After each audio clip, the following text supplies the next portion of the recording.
हमको लगता है ये एक इंडस्ट्री है जो कई लाखों करोड़ लोगों को एम्प्लॉयमेंट दे सकती है। तो जब आपने अपनी जर्नी शुरू की, उस टाइम पे रियल एस्टेट इंडस्ट्री का सिनेरियो कैसा था? उस वक्त मार्केट बहुत अच्छी चल रही थी। 2008 तक आते आते जैसे ओवरऑल वर्ल्ड वाइड रिसेशन का दौर स्टार्ट हुआ और मैंने एनसीआर की मार्केट के अंदर उसी वक्त एंट्री ली थी। तो बहुत चैलेंजिंग दौर था कंपेयर करें हम आज की मार्केट से। डेवलपर कुछ भी लॉन्च करते थे, कुछ भी कैंसिल होता था, कुछ भी अलॉटमेंट हो रहा है नहीं हो रहा है, तो बहुत ही अनऑर्गेनाइज्ड इंडस्ट्री थी। आपको क्या लगता है कि रियल एस्टेट इंडस्ट्री में जो लोग एज अ एजेंट आते हैं उनके लिए भी, या जो लोग as a investment real estate industry में आते हैं, ऐसी क्या टॉप 2 और 3 बिगेस्ट मिस्टेक्स वो लोग करते हैं जिनकी वजह से लोगों के बैड एक्सपीरियंस भी होते हैं, लॉसेस भी होते हैं? एक तो लोगों को लगता है कि रियल एस्टेट के अंदर बहुत इजी मनी है। अरे यार 2 ट्रांजेक्शन करा लूँ, 4 ट्रांजेक्शन 10-15 लाख रुपए अंदर। सिमिलरली इन्वेस्टर के साथ भी ऐसा है, उसको लगता है नहीं आज मैं 1 करोड़ रुपए देके बुक कर लूँ, कल को 1 साल के बाद ये 1.5 करोड़ में सेल हो जाएगा। अच्छा, आपकी इंडस्ट्री में अर्निंग पोटेंशियल कितना है एक रियल एस्टेट एजेंट की? अगर आपने 3-4 साल अच्छा काम किया, so we have people with us in our network जिनका अर्निंग पोटेंशियल 1 करोड़ रुपए साल तक गया है। आपके हिसाब से मतलब छोटी जगहों का क्या पोटेंशियल है रियल एस्टेट? अगर आप कोई भी एफएमसीजी प्रोडक्ट्स का डेटा देखोगे, एयरलाइंस का डेटा देखोगे, किसी भी एरिया पे आप डेटा देखोगे, आप पाओगे कि 70% का जो कंजम्पशन है वो टियर 2 टियर 3 सिटी से आ रहा है। तो आपके हिसाब से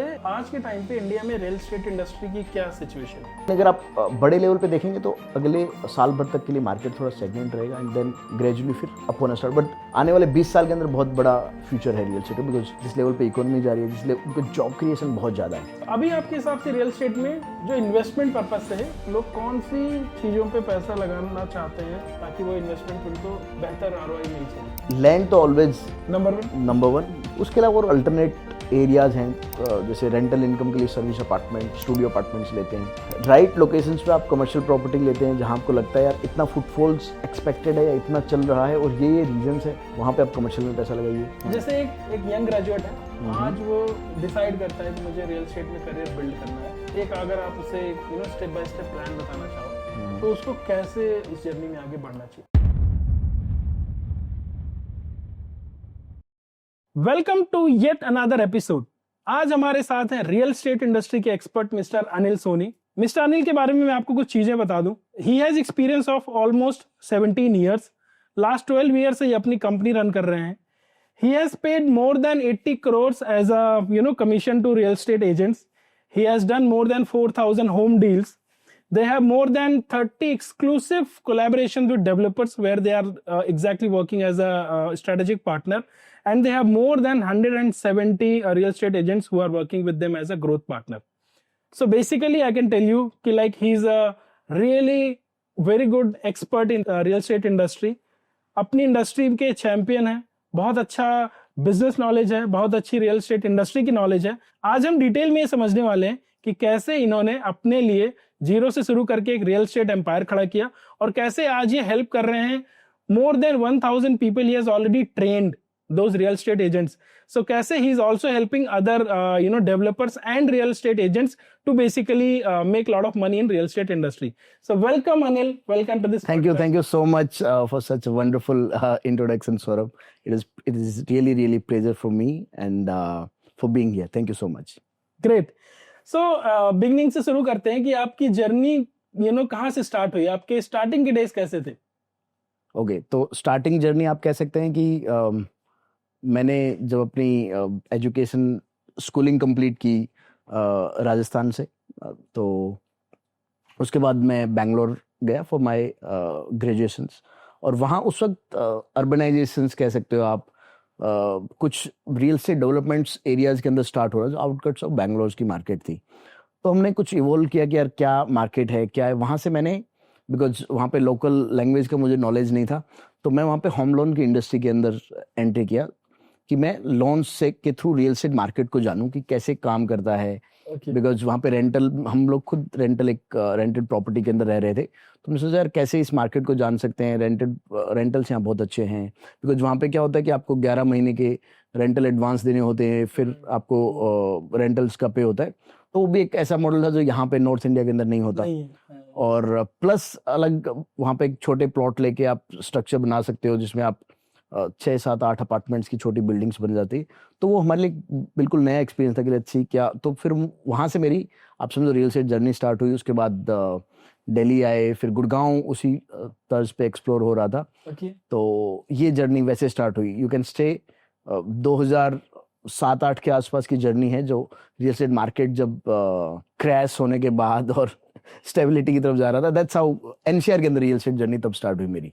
तो रियल एस्टेट ही एज ए इंडस्ट्री आपको इतना अट्रैक्ट क्यों की, मतलब व्हाई रियल एस्टेट?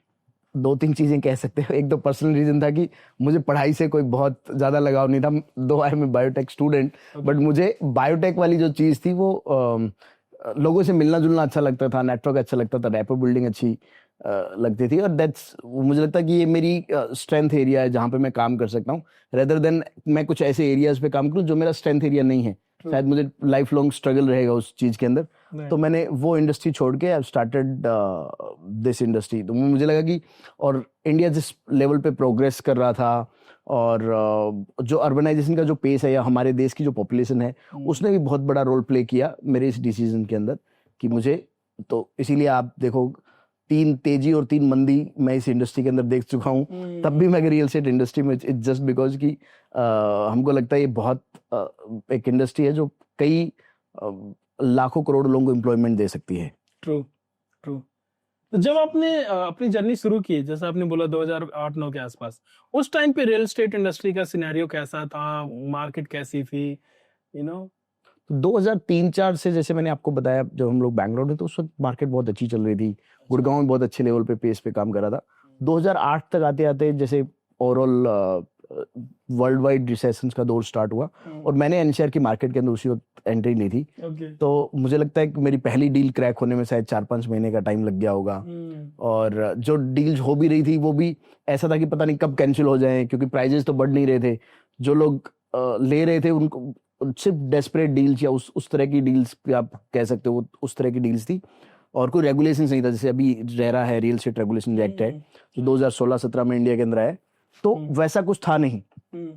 तो बहुत चैलेंजिंग दौर था कंपेयर करें हम आज की मार्केट से। डेवलपर कुछ भी लॉन्च करते थे, कुछ भी कैंसिल होता था, कुछ भी अलॉटमेंट हो रहा है, नहीं हो रहा है, तो बहुत ही अनऑर्गेनाइज्ड इंडस्ट्री थी। और 2000 आप समझो 10-11 के बाद वापस से थोड़ी मार्केट रिवाइवल स्टार्ट हुआ। तो इनिशियली 2-3 साल थे ये बड़े चैलेंजिंग ईयर्स थे उस इंडस्ट्री के। तो इन 2-3 सालों में कुछ अर्ली विंस भी आपको एक्सपीरियंस हुई उस टाइम पे? हाँ, अर्ली विंस, जैसे I was working with a company at that point of time. तो इनिशियली जैसे मैंने आपको बताया कि 4-5 महीने का स्ट्रगल था, जहाँ पे हम जिस किसी के पास जाए, रियल एस्टेट की बात करें, बोलो भाई मार्केट डूब चुकी है, पैसा ही नहीं किसके पास, कौन पैसा लगाएगा। हम बोलते थे यार 20-25 लाख का प्रोडक्ट मिल रहा है सर, गुड़गांव में मिल रहा है, आपको कहाँ मिलेगा? तो लोग बोलते थे भाई ये तो 2-3 लाख रुपए पे आने वाला है रियल एस्टेट कि कोई बायर ही नहीं मिलेगा, मार्केट इस कंडीशन पे जाने वाली है। तो उस वक्त अपने आप को उस कॉन्फिडेंस पे रखना, उस मोटिवेशन लेवल पे रखना, वो आई थिंक सबसे बड़ा चैलेंज। जब आप 90% लोग आपको रिजेक्शंस दे रहे हो, 90% लोग बोल रहे हो मार्केट कहाँ जाने वाली है, उस वक्त आपके अंदर कुछ स्ट्रॉन्ग पॉइंट होना चाहिए जो आपको वहां तक लेके जाएगा, अदरवाइज आप चल नहीं सकते। बिकॉज और वो लाइफ के अंदर भी होता है, मार्केट के अंदर भी है, बिजनेस के अंदर भी है। आई थिंक आपको इनिशियल ईयर्स में ही एक बहुत ही डिफिकल्ट एक्सपीरियंस मिला, जिसकी वजह से I think because I also personally believe कि स्ट्रगल्स मेक यू स्ट्रॉन्ग। तो अगर शुरू में स्ट्रगल मिल जाए तो बाकी की जर्नी फिर आसान हो जाती है, बिकॉज यार जैसा आपने बोला इतने सारे रिजेक्शंस झेल लिए उस टाइम पे, तो फिर आई थिंक बाद में जब अच्छे डील्स आने लगे होंगे तो उतना डिफिकल्ट नहीं लगा होगा। यस। तो जैसे हम बोलते हैं कि एक साइकिल है, मार्केट का भी साइकिल है, जैसे लाइफ का भी साइकिल है। कभी आपके अच्छे दिन नहीं रहेंगे तो कभी आपके बुरे दिन भी नहीं रहेंगे। सो दैट्स हाउ। तो वो challenges of course makes you strong, और वो चीज आपको सिखाती है कि अच्छी चीजें चल रही है तो आप हमेशा तैयार रहो कि यहाँ से मार्केट नीचे भी जा सकती है, और जब नीचे हो तो आपको ये ध्यान रखना है कि यहाँ से मार्केट ऊपर भी जाएगी, ऊपर भी जा सकती है। Right. So I think you had a great beginning, yes, it's good. So अभी हम बात करते हैं कि रियल एस्टेट इंडस्ट्री की। ओके, तो आपको क्या लगता है कि रियल एस्टेट इंडस्ट्री में जो लोग एज अ एजेंट आते हैं उनके लिए भी, या जो लोग as a investment real estate industry में आते हैं, ऐसी क्या टॉप 2 और 3 बिगेस्ट मिस्टेक्स वो लोग करते हैं जिनकी वजह से लोगों के बैड एक्सपीरियंस भी होते, लॉसेस भी होते? नंबर 1, एक तो लोगों को लगता है कि रियल एस्टेट के अंदर बहुत इजी मनी है। ओके, कुछ लोग जो आते हैं रियल एस्टेट कंसल्टेंसी के अंदर, वो इन्फ्लुएंस होके आते हैं।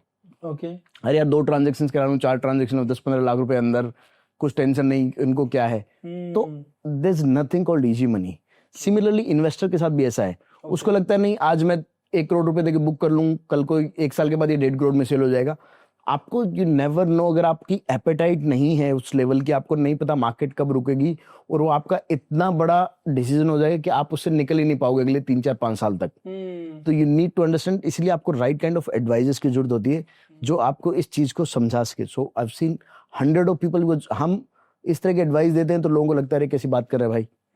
जैसे हम किसी को लॉन्ग टर्म, बिकॉज जब हमने अपने लाइफ एक्सपीरियंस इतना देखा है कि यू नेवर नो, मार्केट के जो बड़े बड़े पंडित हैं उनको ही नहीं पता होता कि मार्केट किस तरफ जाएगी या कैसे जाएगी। तो क्योंकि एक मूव आज इंडिया जिस पोजीशंस पे, एक मूव इंटरनेशनल मार्केट में कहीं होता है, उसका असर आपको इस मार्केट के अंदर आता है। Okay, right. तो आपको ये सब चीजें बहुत बड़े लेवल पे देखना। हाँ, लॉन्ग रन के अंदर सब कुछ सही होगा, सब कुछ अच्छा होगा। तो बेसिक प्रिंसिपल, अब उसके ऊपर भी हमारा क्रैश कोर्स है एक, जो अपने कंसल्टेंट्स को देते हैं भाई क्या क्या चीजें जो आपको अवॉइड करनी। बट 1-2 चीजें जो मैंने आपको बताई कि you need to think as a long term, और बड़े गेम के लिए आप यहाँ पे आइए। कोई 10-15-20 लाख रुपए क्विक मनी जैसा कुछ है नहीं यहाँ। तो एक जो चीज मुझे समझ आई, एक तो आपने ये बोला कि क्विक मनी या शॉर्टकट या ये सब माइंडसेट में लेके नहीं आना चाहिए कि मतलब हाँ ठीक है तुरंत पैसा बना लेते हैं या कुछ ऐसा टाइप का, तो एक नहीं होना चाहिए। एजेंट्स के लिए, इन्वेस्टर के लिए शॉर्ट टर्म नहीं सोचना चाहिए, मतलब कि मैं 1 साल में ऐसा कर लूं या 2 साल में ऐसा कर लूं। बट आई थिंक 5 साल 10 साल का गेम प्लान होना चाहिए। सेकंड, उनको आपको ये चीज पता होनी चाहिए, क्योंकि बहुत बार ऐसा होता है कि आपको 4 लोग कुछ बोलते हैं, मार्केट की भीड़ जहां जा रही है आपको पॉज लेना है, देखना है क्या ये सही है, क्या ये सही डायरेक्शन, बिकॉज भीड़ हमेशा सही डायरेक्शन में जाए जरूरी नहीं। ट्रू। तो मैं बहुत सारे लोगों की ये जो चीज देखता हूँ, इसके अंदर भी ये नजर आता है कि लोग बढ़ते हैं जहाँ पे भीड़ जा रही हो, फिर आप क्योंकि आपको लगता है वो भी जा रहा है वो भी जा रहा है, लेकिन आपको वो नहीं पता, हो सकता है वो गलती से वहां पे जा रहा हो और रास्ता कहीं भूल गया हो, आप भी उसके पीछे हो लिए।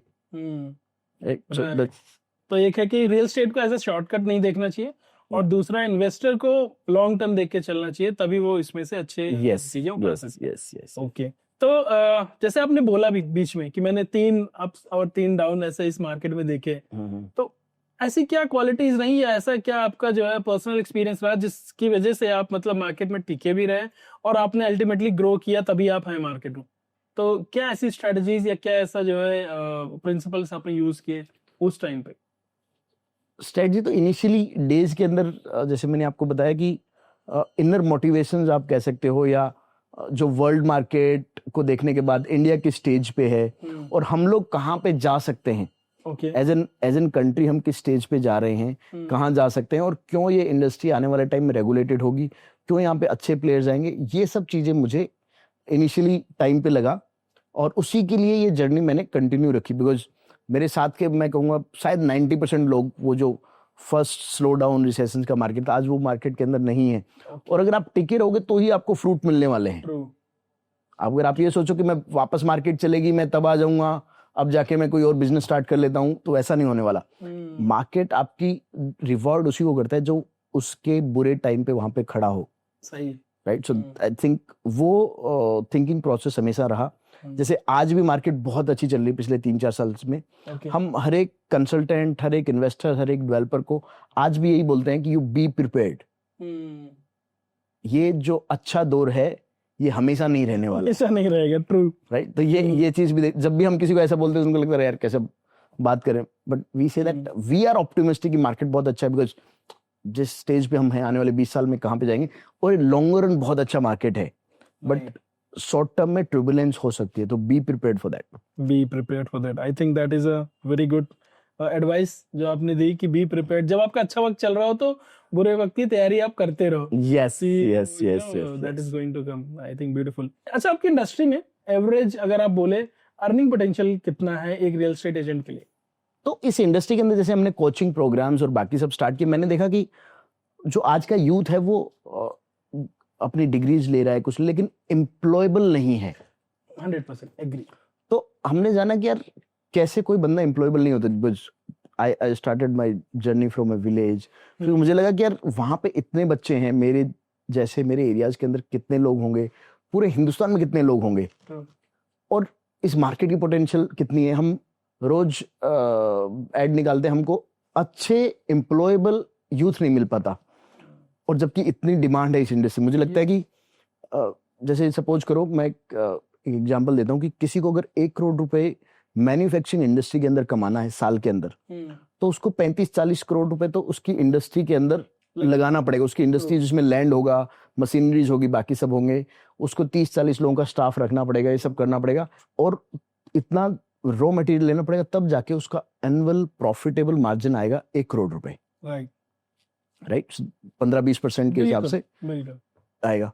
Whereas when we compare to this real estate consultancy business, हम बोलते हैं कि अगर आपने 3-4 साल अच्छा काम किया, जहां पे आपने 400-500 अच्छे लोग अपने साथ बना लिए, जिनकी ट्रांजैक्शंस आपने सही की, बाकी सब किया, उसके बाद आपको लगभग साल की कुछ 70 to 100 ट्रांजैक्शंस करनी है, you will be earning 1 crore rupees per year.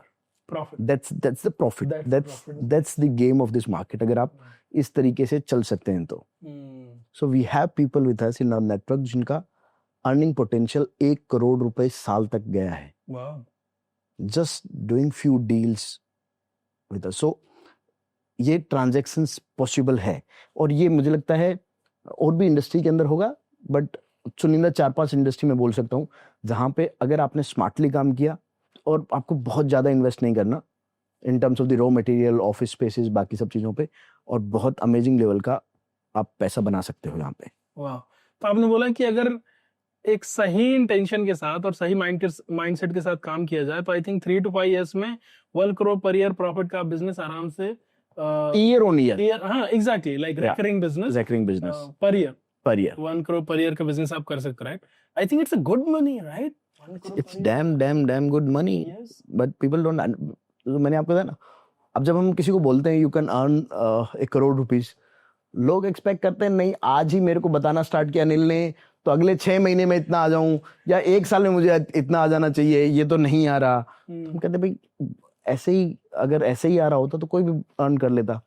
आपको उसके काबिल बनना पड़ेगा, वहां तक कि आप अपने क्लाइंट इन्वेस्टर्स का ट्रस्ट जीत सको, वहां तक तो आपको पहुंचना पड़ेगा। आई एम नॉट सेइंग कि आप 100% जीत सकते हो, बिकॉज हम अभी भी इस जर्नी के अंदर, मैं कहूंगा शायद हमारी कमिटमेंट लेवल भी 80-90% गई होगी ऐसे, बिकॉज एन नंबर ऑफ ऐसे सर्कमस्टेंसेस होते हैं जहां पे हम लोग भी फेलियर्स स्टेज पे गए होंगे। True, right. बट आपकी इंटेंट क्लियर होना चाहिए, राइट। सो जो आपने एक पॉइंट मेंशन किया ना कि जो लोग नए आते हैं वो एक ऐसा माइंडसेट लेके आते हैं कि सब कुछ बहुत जल्दी होना चाहिए। वो मैंने भी एक्सपीरियंस किया है, क्योंकि जैसे I am also coaching people, and बहुत सारे मार्केटिंग कंसल्टेंट्स ऐसे आते हैं जो खुद अपना मार्केटिंग कंसल्टेंसी का बिजनेस करना चाहते हैं, and then they also have expectations कि मतलब आज मैंने शुरू किया और अगले 3 महीने में डील्स मिलने लगी and all of that. Why do you think they have this kind of mindset? एक तो मैं कहूंगा कि लोगों की जो एक्सपेक्टेशंस है, जो सोशल मीडिया है, इसके अंदर आपको आज के टाइम पे सिर्फ सक्सेस दिखती है। They don't show you the struggle you have been through, right? आपको कितना टाइम लगा, कहाँ तक पहुंचे, कैसे पहुंचे, क्या क्या चीजें रही, उसकी वजह से जो ग्लैमर है वो आपको दिखता है, उसके बिहाइंड द सीन नहीं दिखता।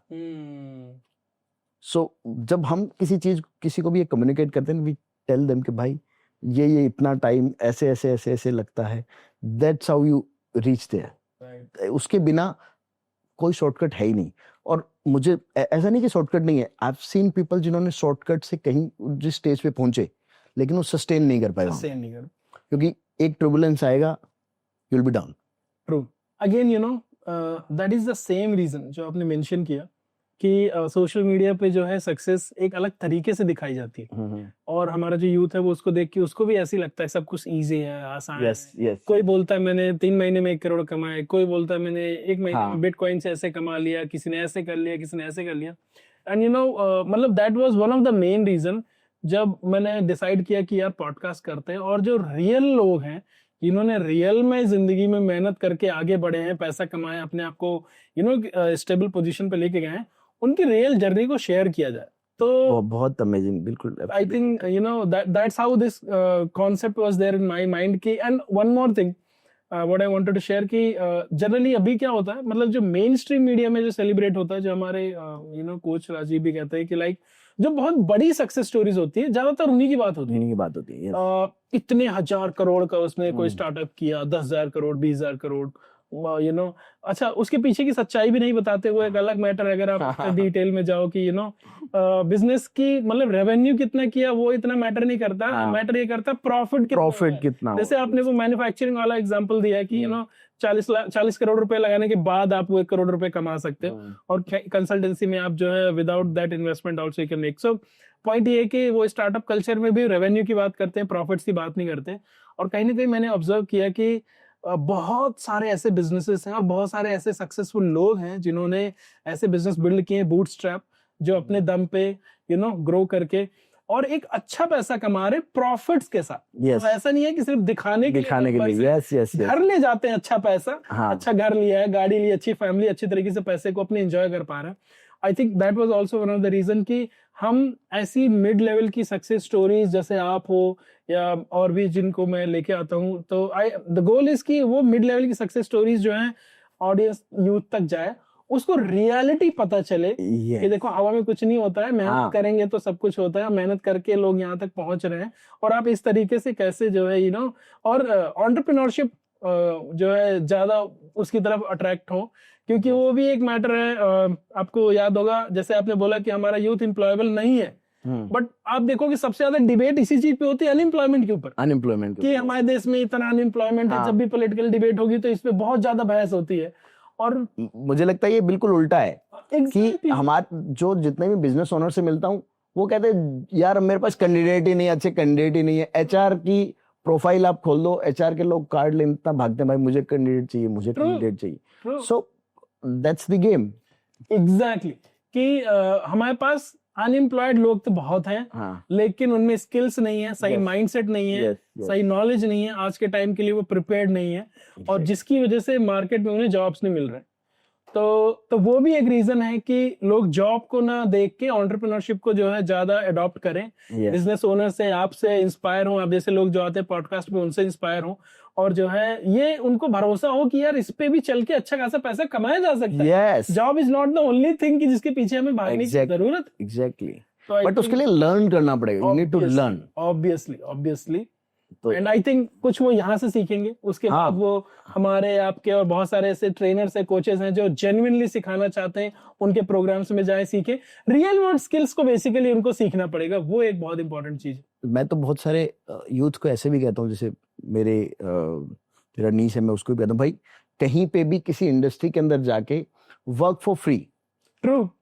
तुमको अगर लग रहा है जैसे आप MBA कर रहे हो जिसके ऊपर आपका 15-20 लाख रुपए लगता है टू लर्न ऑल दैट, अगर आपके पास 15-20 लाख रुपए नहीं है लेकिन आपके पास टाइम है, if you can spend year and half 2 years, तो आप 2-3 जगह पे इंटर्नशिप कीजिए, अनपेड इंटर्नशिप कीजिए।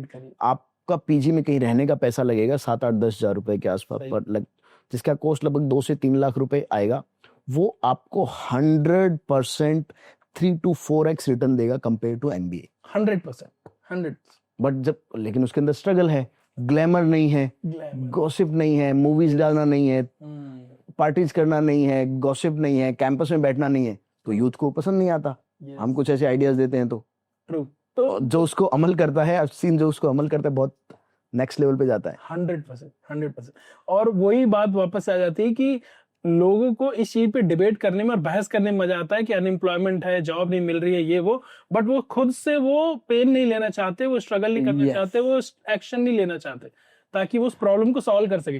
तो बेसिकली वो प्रॉब्लम वही है कि प्रॉब्लम को सॉल्व करने का उनका इंटेंशन नहीं है, प्रॉब्लम के बारे में बात करना, हाइप करना, उसी के वो हाईलाइट करना, वो intention. Okay, so coming back to real estate industry again, तो आपने ये तो बताया कि इसमें अर्निंग पोटेंशियल तो बहुत अच्छा है, तो ये भी बताया कि लोग जनरली आते हैं, बट फिर इतना अच्छा अर्निंग पोटेंशियल है तो ज्यादा लोग कैसे आ सकते हैं, पहले हम इस पे बात करते हैं। और फिर अगर एक नया बंदा लेट्स से एक इस इंडस्ट्री में आना चाहता है, उस अर्निंग को ध्यान में रख के, तो आपके हिसाब से क्या राइट स्टेप्स है उसके लिए, नेक्स्ट 3 to 5 years का क्या गेम प्लान उसके लिए होना चाहिए, कैसे उसे करना चाहिए? अब जैसे रियल एस्टेट की जो जॉब या real estate entrepreneurship consultancy business, जो लोगों को नजर आता है वो बेसिकली आप समझो मुंबई, बैंगलोर, गुड़गांव, नोएडा, ऐसी कुछ 5-7 सिटीज है जहाँ पे इस चीज का नजर आता है। True. जहाँ उनको लगता है यार अच्छी बिल्डिंग्स है, ऐसा है जहाँ पे हम काम करें, बाकी एरियाज में ऐसा है नहीं। तो एक तो लोगों को ये नहीं पता कि यार ये भी एक ऑप्शन है जहाँ पे काम किया जा सकता है। नंबर 2, उनको राइट काइंड ऑफ मॉडल्स नहीं है, उनके पास रोल मॉडल्स नहीं है जिनको फॉलो करके वो वहां तक पहुंच सके। बिकॉज उनके नजर में जो प्रॉपर्टी का काम करने वाले लोग हैं यार, जिनको कुछ नहीं आता वो प्रॉपर्टी करते हैं। हाँ, that is also kind of mindset people कि कुछ तो मेरा जो रियल एस्टेट को कंटिन्यू करना, या मुझे ऐसा फील हुआ कि I need to be someone कि मैं किसी के पास जाके बैठूं और जब हम कॉन्वर्सेशन करके और 1 घंटे कॉन्वर्सेशन करके मैं अगर उस रूम से बाहर निकलूं, उसके माइंड के अंदर ये आना चाहिए यार ये कुछ और भी कर सकता था, रियल एस्टेट क्यों कर रहा है। बिकॉज इनिशियली जब मैं किसी को भी रियल एस्टेट बोलता था तो उसके माइंड के अंदर इतना क्लियर, अच्छा ये तो पढ़ा लिखा नहीं होगा, पढ़ा नहीं होगा, कुछ किया नहीं होगा, कुछ जानता नहीं होगा, उसको गाइड करने वाला नहीं होगा, तो ये कर रहा है, रियल एस्टेट कर रहा है। Last option is the last option. तो 90% लोगों को ये लगता है। तो I thought in this way कि यार कुछ तो ऐसा करना पड़ेगा कि अपने को किस इंडस्ट्री की जो देखने का नजरिया है लोगों का वो बदले। I am not saying only to me, ऐसे बहुत सारे लोग मुझे मिले, ऐसे बहुत सारे कि हम उस डायरेक्शन की तरफ चले यार, कि लोग मिले तो उनको ये लगे कि भाई इस इंडस्ट्री के अंदर भी पोटेंशियल है, यहाँ पे भी राइट इंटेंट से लोग काम करते हैं, जो उस तरीके से काम जो बाकी इंडस्ट्री के अंदर है, जो भी प्रोफेशनल इंडस्ट्री, उसको इसी डायरेक्शन पे हमारा लेके जाने का काम है। Very good, very good. तो बेसिकली एक इमेज अच्छी बिल्ड हो, इमेज मेक और लोग अच्छे पर्सपेक्टिव से, नजरिए से उसको देखें, एज अ करियर यूथ उसको एक्सेप्ट करना शुरू कर दे। जैसे आपने बोला लास्ट ऑप्शन की तरह नहीं, बल्कि एक प्रायोरिटी ऑप्शंस देखना शुरू कर दे। तो बिकॉज ये बहुत सारे लोगों को पता ही नहीं है अभी कि रियल एस्टेट के अंदर भी अपना करियर बना सकते हो। सो मैंने अगर आप अपना कोचिंग और जो मेंटरशिप प्रोग्राम भी चालू किया वो इसीलिए किया, बिकॉज बिजनेस तो ऑलरेडी रन हो रहा है और मैं शायद वहां ज्यादा ध्यान दूं तो बहुत ज्यादा पैसा बना सकते हैं और ज्यादा अच्छा पैसा बना सकते हैं। बट हमको लगता है कि अगर हमको इस देश को कहीं पे लेके जाना है तो हमारे यूथ को राइट डायरेक्शन की तरफ लेके जाने की जरूरत है, और जहां हमको लगे कि उनको हम एक एम्प्लॉयमेंट दे सकें, उनको एंटरप्रेन्योरशिप दे सकें और उनको उस माइंडसेट दे सकें कि उनकी पोटेंशियल कितनी है, earning potential, rather than thinking about 10-20 lakh रुपए साल का बना सकते हो। You come to this industry जहाँ पे बहुत ही अमेजिंग लेवल की ग्रोथ आने वाले 20 से 30 साल के अंदर। एक्चुअल में अगर आप मतलब रेवेन्यू पर्सपेक्टिव से देखो तो जो लोग जॉब की तरफ इतना अट्रैक्ट भी होते हैं ना, ऐसा नहीं है कि उनका गोल है कि मेरे को 3-4 लाख रुपए पर मंथ की जॉब मिल जाए। मतलब ज्यादातर यूथ जो है वो अगर उसको 40-50 हजार की भी नौकरी मिल रही है तो बहुत ज्यादा खुश है, बहुत ज्यादा खुश है। यस, 50 हजार मतलब साल का 6 लाख। अगर वो साल का 6 लाख कमा रहे हैं तो बहुत ज्यादा खुश है। और जबकि हम रियल एस्टेट में बता रहे हैं उसको कि मतलब 10 लाख रुपए 20 लाख रुपए तो कुछ भी नहीं है। रियल एस्टेट में अगर आप अच्छे से काम कर रहे हो तो साल के 10-20 लाख तो कुछ भी नहीं। आई थिंक रेवेन्यू वाइज भी अगर आप देखो तो इसमें बहुत अच्छा पोटेंशियल है करियर ग्रो करने का। तो मैंने वही बताया ना कि अब वो वहां तक पहुंचेगा कैसे, जब आप इनिशियली 1-2 साल काम करोगे, जब आप उस चीज को समझोगे, बिकॉज 2 एक्सपेक्ट है किसी भी चीज है काम करने के। One is your mindset, second is your skill set. किसी को स्किल सेट जिसके पास होता है उसका माइंडसेट नहीं होता, जिसके पास माइंडसेट होता है उसका स्किल सेट नहीं होता। तो that's where we come into picture कि यार ये चीज, आपको दोनों चीजें चाहिए। आपको ब्रॉडर पिक्चर भी चाहिए, आपको ये भी चाहिए कि इंडस्ट्री कहाँ जा सकती है, आपका पोटेंशियल क्या है, क्या आप उसी पोटेंशियल के अंदर रहना चाहते हो।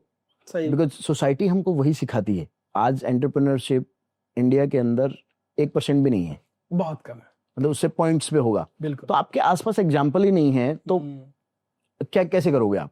ट्रू। और इंडिया में एक्सीडेंटल एंटरप्रेन्योरशिप, हाँ, लोग प्रायोरिटी पे चूज करके नहीं जाते हैं, मजबूरी में जाना पड़ता है, कुछ ऑप्शन नहीं है तो ये कर लेते हैं, फिर वो बाद में देखते हैं कि हमने अच्छा ग्रो किया, फिर वो अलग कहानी। पर एक्सीडेंटल यस। ये भी एक बहुत इंपॉर्टेंट पॉइंट है। आई थिंक लोग जितने ज्यादा से ज्यादा यूथ जो है इस चीज को समझ सके, क्योंकि हमको क्या इनिशियली टाइम से ही जब ब्रिटिश यहाँ पे थे तो हम उसी नौकरी वाले तरफ चले गए, और फिर हमारे पेरेंट्स, हमारी सोसाइटी उसी चीज को ही मानती है। अगर सपोज करो मैं साल का 30 लाख रुपए बना रहा हूँ, एक जॉब वाला बंदा 15 लाख रुपए बना रहा है, एनी टाइम पे सोसाइटी की नजर में he is the more secure. कल को किसी को शादी करनी है तो 100 रिश्ते लड़की के उसके लिए आएंगे, चाहे वो हम हो, आप हो, कोई भी हो।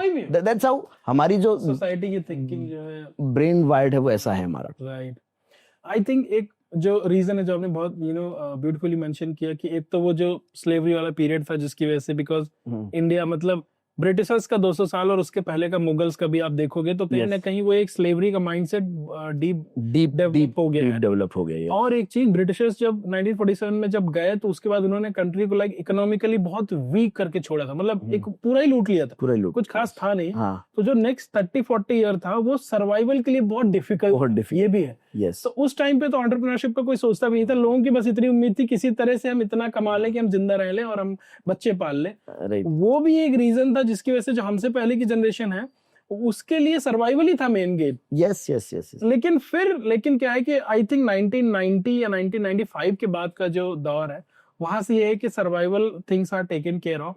अब उसके बाद ये है कि एस्पिरेशनल गोल्स लोगों में आने शुरू हो गए कि क्वालिटी ऑफ लाइफ और अच्छा घर गाड़ी पैसा, अच्छा कमाते हैं, घूमते हैं, वेकेशन, ये सब। जब ये सब चीजें आती है तो फिर वो जब एस्पिरेशन बढ़ती है तो वो फिर आपकी सिर्फ जॉब फुलफिल नहीं कर सकती, आपको फ्रीडम भी चाहिए, time freedom, money Yes. Freedom and all of that. I think वहां से माइंडसेट शिफ्ट होना शुरू हुआ, बट ये अभी स्पीड स्लो है। आई थिंक मेरे हिसाब से इंडिया के अंदर जो अडॉप्ट करने के एंटरप्रेन्योरशिप की स्पीड काफी स्लो है। जैसा आपने बोला सोसाइटी में ज्यादा इनकरेजमेंट भी नहीं है, मतलब ग्रेजुएशन कोई करने जा रहा है तो उसको 100 लोग ये पूछने वाले हैं कि ये कर ले, कौन सा कोर्स करेगा, पर 100 में से एक भी ये बोलने वाला नहीं कि ये सब छोड़ और जो तू 10-20 लाख लगाए किसी बिजनेस में लगा दे तो पैसे आएंगे। आई थिंक वो माइंडसेट भी बहुत मिसिंग।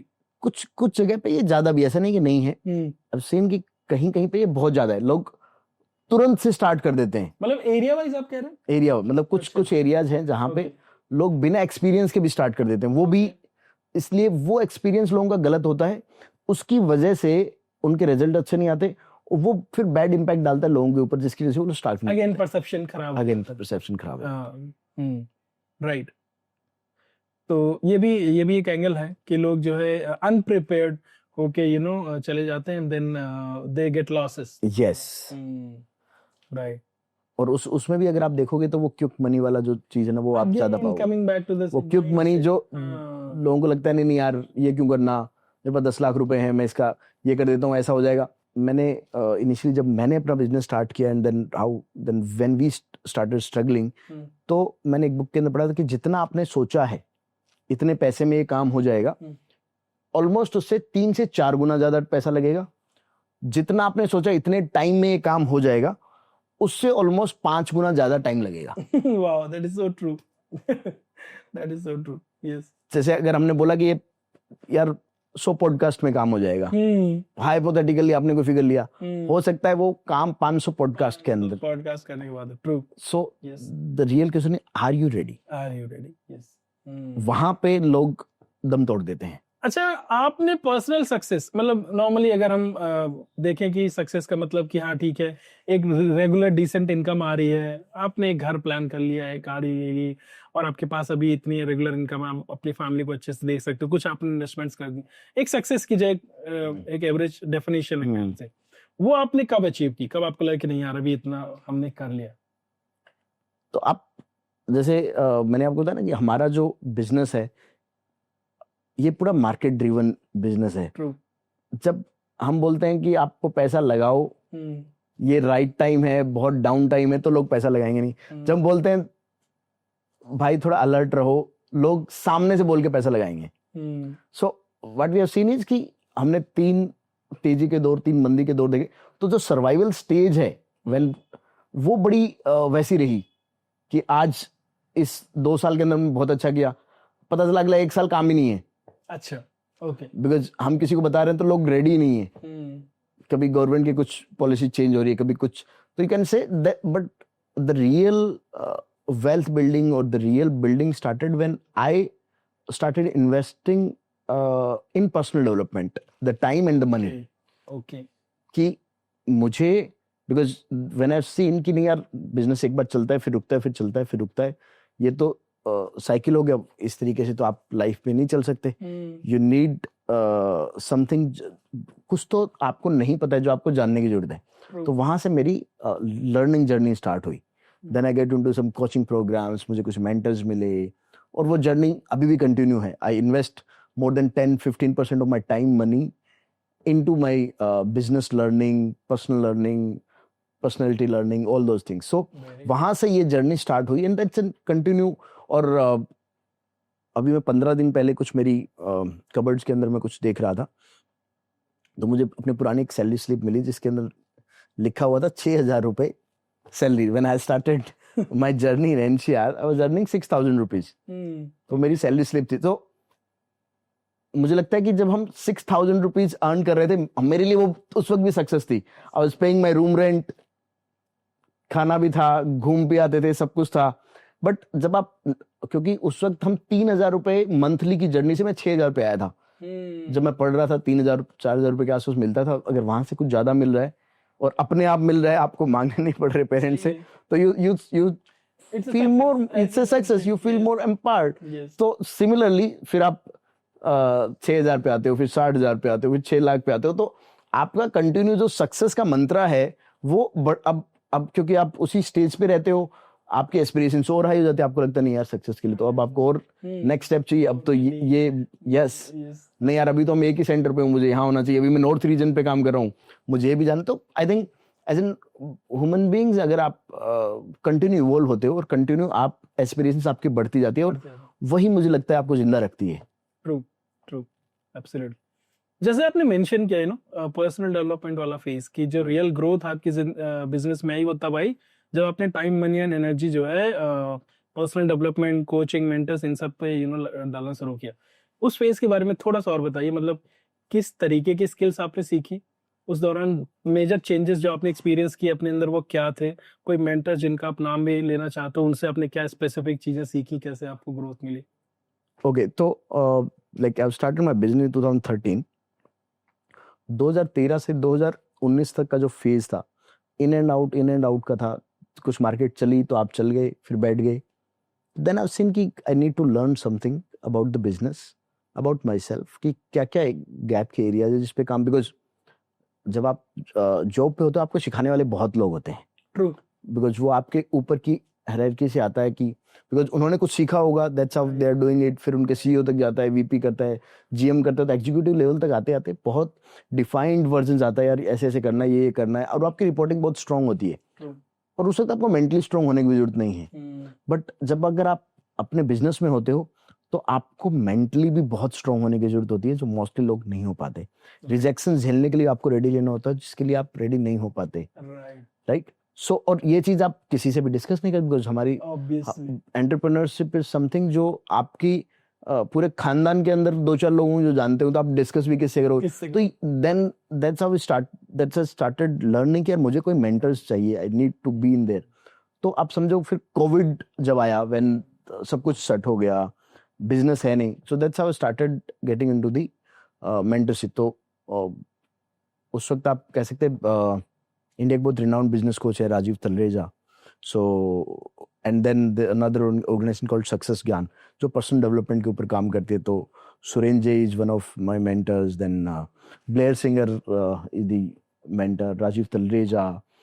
तो हम इन सब की जर्नी के ऊपर गए. एंड उससे पहले अगर इनिशियली बात करूं तो जो मुझे इनिशियली मेरी जॉब के अंदर या जहां पे मैंने एक्सेल किया, तो रॉबिन शर्मा से मैं बहुत इन्फ्लुएंस था. ओके. सो दो वो इंडिया में 1-2 बार उस दौरान आए, और शायद हमारा ट्रेनिंग्स कुछ फिट नहीं हो पाई. सो इनिशियल पर्सनल जो जर्नी है, डेवलपमेंट की जर्नी, वो रॉबिन शर्मा की बुक्स और रॉबिन शर्मा के कोट्स और उसके ईमेल्स, वेबसाइट, वहां से स्टार्ट हुई. I think he has a great influence. Yes, जैसे वो top 50 things to do in the year, ऐसे कुछ उसके ईमेल्स आते थे, वो बहुत डीपली इम्पैक्ट करते थे कि यार क्या क्या हो सकता. तो वो मेरे जॉब के एरिया तक मैंने उस चीज पे काम किया.